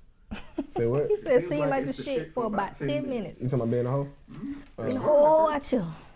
Man, but there's a lot of people I know who still stuck in it. Like, we've been boys for the longest, and they just can't get out of it. They can't get out of it. They just they hurt, and they scared of attachment. They scared of that risk. Yeah, they scared of the risk. Yeah. They rather get their nut and go and be alone. But that lonely hit different, bro. But I thought risks are meant to be taken. They are, but it's scary to take them. Well, maybe hoes need to evolve a little bit. Maybe you just hold a little bit over here, and you get somebody who can just cuddle with you and have a conversation with. And you get content. Yeah, you get content with being a hoe, and that's the life for you. No. That's the life for you. That don't work. I did that. Polyamory people do it. I can't speak on that. I can't on that. Hell no. But I did that. Her name was. I was thinking the same thing. We were fine. But she grew upset. And I was content, but she wasn't. Okay. And she went on to get married. Yeah. And I'm comfortable saying, even on record, she was it. She was it. The one that got away, huh? I was content. We were content in the then, and I was comfortable not growing. I was purposely not growing because I was content hoeing and cuddling. Yeah. But she realized before I did that why do that when I could have this one being? And she wanted me to be that one being. You just weren't ready to be that then. You just weren't ready to. So I lost it. Yeah. It happens, man. It happens, man. Everybody got one they let get away. You share, goddammit. You share. You talk about you the with your one CD playing. The elephant man you got. What the elephant man got one CD playing. Yeah, she got an elephant man. She got a plumber. She got an electrician. Oh yeah, y'all do have men for different shit. You do. I'm being transparent. You got a nigga who real passionate, and so you just need that passion. You got a nigga who got that stamina, who go a long time when you need it, and then you got that nigga that the head doctor. Yeah, you got the head doctor. You got the nigga who know what a clitoris at. You know him. Is that one? Is that one? It's all that one that got that. He know what a clitoris at, and you got the one who you can talk to, and y'all, he give you good advice. No, I feel like I really, honest to God, when I look at my last relationship, I can honestly say I feel like you felt. I just wasn't ready. And we I feel like we as people, we always say we want this, we want that, and then when God blesses you with this and that, you can't even identify with it enough to see that that's what you've been waiting for your whole life. So it's like that, and then it was. I look at it and I'm like, if only we could have communicated better. Do you know what that had the potential to be? And now I just be like, I had to cut you all the way off because I'm not trying to self-reflect over that. I know what it was. You know what it was, but I'm not even mad at the way it ended now because I'm in a different headspace. I'm woman enough to say, hey, I gave all I could give. I could say that about every one of my relationships, honestly. Really? When I put because I put my best foot forward. You can never say Kenda ain't fight for it, because I fought for it. Now when I'm done, I'm done. So don't come back to my small Kenda, I think that ship sailed. I'm glad you finally came to reality on it, but you'll never reconnect with an ex? No, I don't think so. And it ain't to say I don't still have love for you, because I always gonna have love for you, but mentally I always feel like somehow or another I would always replay back what it once was. So I think me and you are probably on the same point, because I feel like could people, we ever why really can't they grow, though? Yeah, they can grow, but you would have to show me that growth before I can sit. But and you would say. Never see that growth if you don't. That's a fault. But it's okay, because he's moved on and so have I. So it's like, what I'm saying is, I don't want you to miss out on a potential blessing. Maybe y'all just came together at the wrong time. I think that's exactly, and I'm a firm believer what's meant to be will be. So if it comes back around. But hold on now. How can it, if it's what meant you to mean? be, will be, if you won't let it be? How am I not letting it be? But you just said that you're going to replay it back in your mind Chaka. Of what it was. Chaka. So if you ain't going to fuck with me because my back history back then, and I'm not that same guy, that Jeremy dead. Yeah. How will I know that Jeremy dead? You won't let it be. You got to take a risk. Yeah. Woo! Who decided came back? Did we make it make sense? We made it make sense. I need another woman here. Because that's not right. Because it's two of y'all. But no, that's real though. But for like, real, you're saying if you believe it will be what it be. If it's meant to be, I feel like what God got for you it won't go nowhere. Then you need to take yourself out of it. You do. I mean, because not just partially. If you believe that God got it, you have to subtract yourself and that's your what I experience. Hold on, and your experience of them in the past out of it, because that don't matter then. Yeah. I get that one day. I appreciate you saying that. Yeah, I get that one day. I've been in a situation like that before, as far as with an ex or what have you, and it's just like at that one point it was just like, you childish bitch, I don't want to deal with you. Right. And it's just like, you know what I mean? And then it's just like down the line or what have you, we end up just reconnecting and having a conversation, and then in that conversation, feelings start to occur, and you thought they were gone? Well, of course I didn't. I think they were gone. No, well, some people are. Yeah, you do. It's a lot of people are, actually. Let me not say some. There's a lot of people feel like a whole population of the planet. That's why I asked. If you listening to this and you feel like that's you exactly can't fuck with why your I ex, asked. You don't fuck with your ex at all, leave a comment on this video so I can read it and get in contact with you. Bro, let me tell you something. I knew that my feelings, were still there, but it's just the intensity of it was gone. That's the only difference. Okay. So the intensity of it, like me feeling like convicted, like like I'm obligated to enact on my feelings. That was gone because it's over. So I don't feel like. I don't have that status with you. Yeah. It's that sense of urgency you get whenever you have a feeling about somebody. Well, you're not baby. Yeah, no. So I don't feel that. I still feel it, but I don't get that sense of urgency. I'm gonna go do this because I want to. Exactly. So we end up talking, and then all of a sudden that urgency started to come. Like I don't want you to go, and I started to realize this is a different woman. You get what I'm saying? And then that lesson taught me that that we only see each other in our moments. We get to know each other in our moments. So, and that's what made essentially learn her again. Yes, that's what made me believe in marriage. That's what made me believe. That moment made me believe in monogamy because I can't know who you are in a year.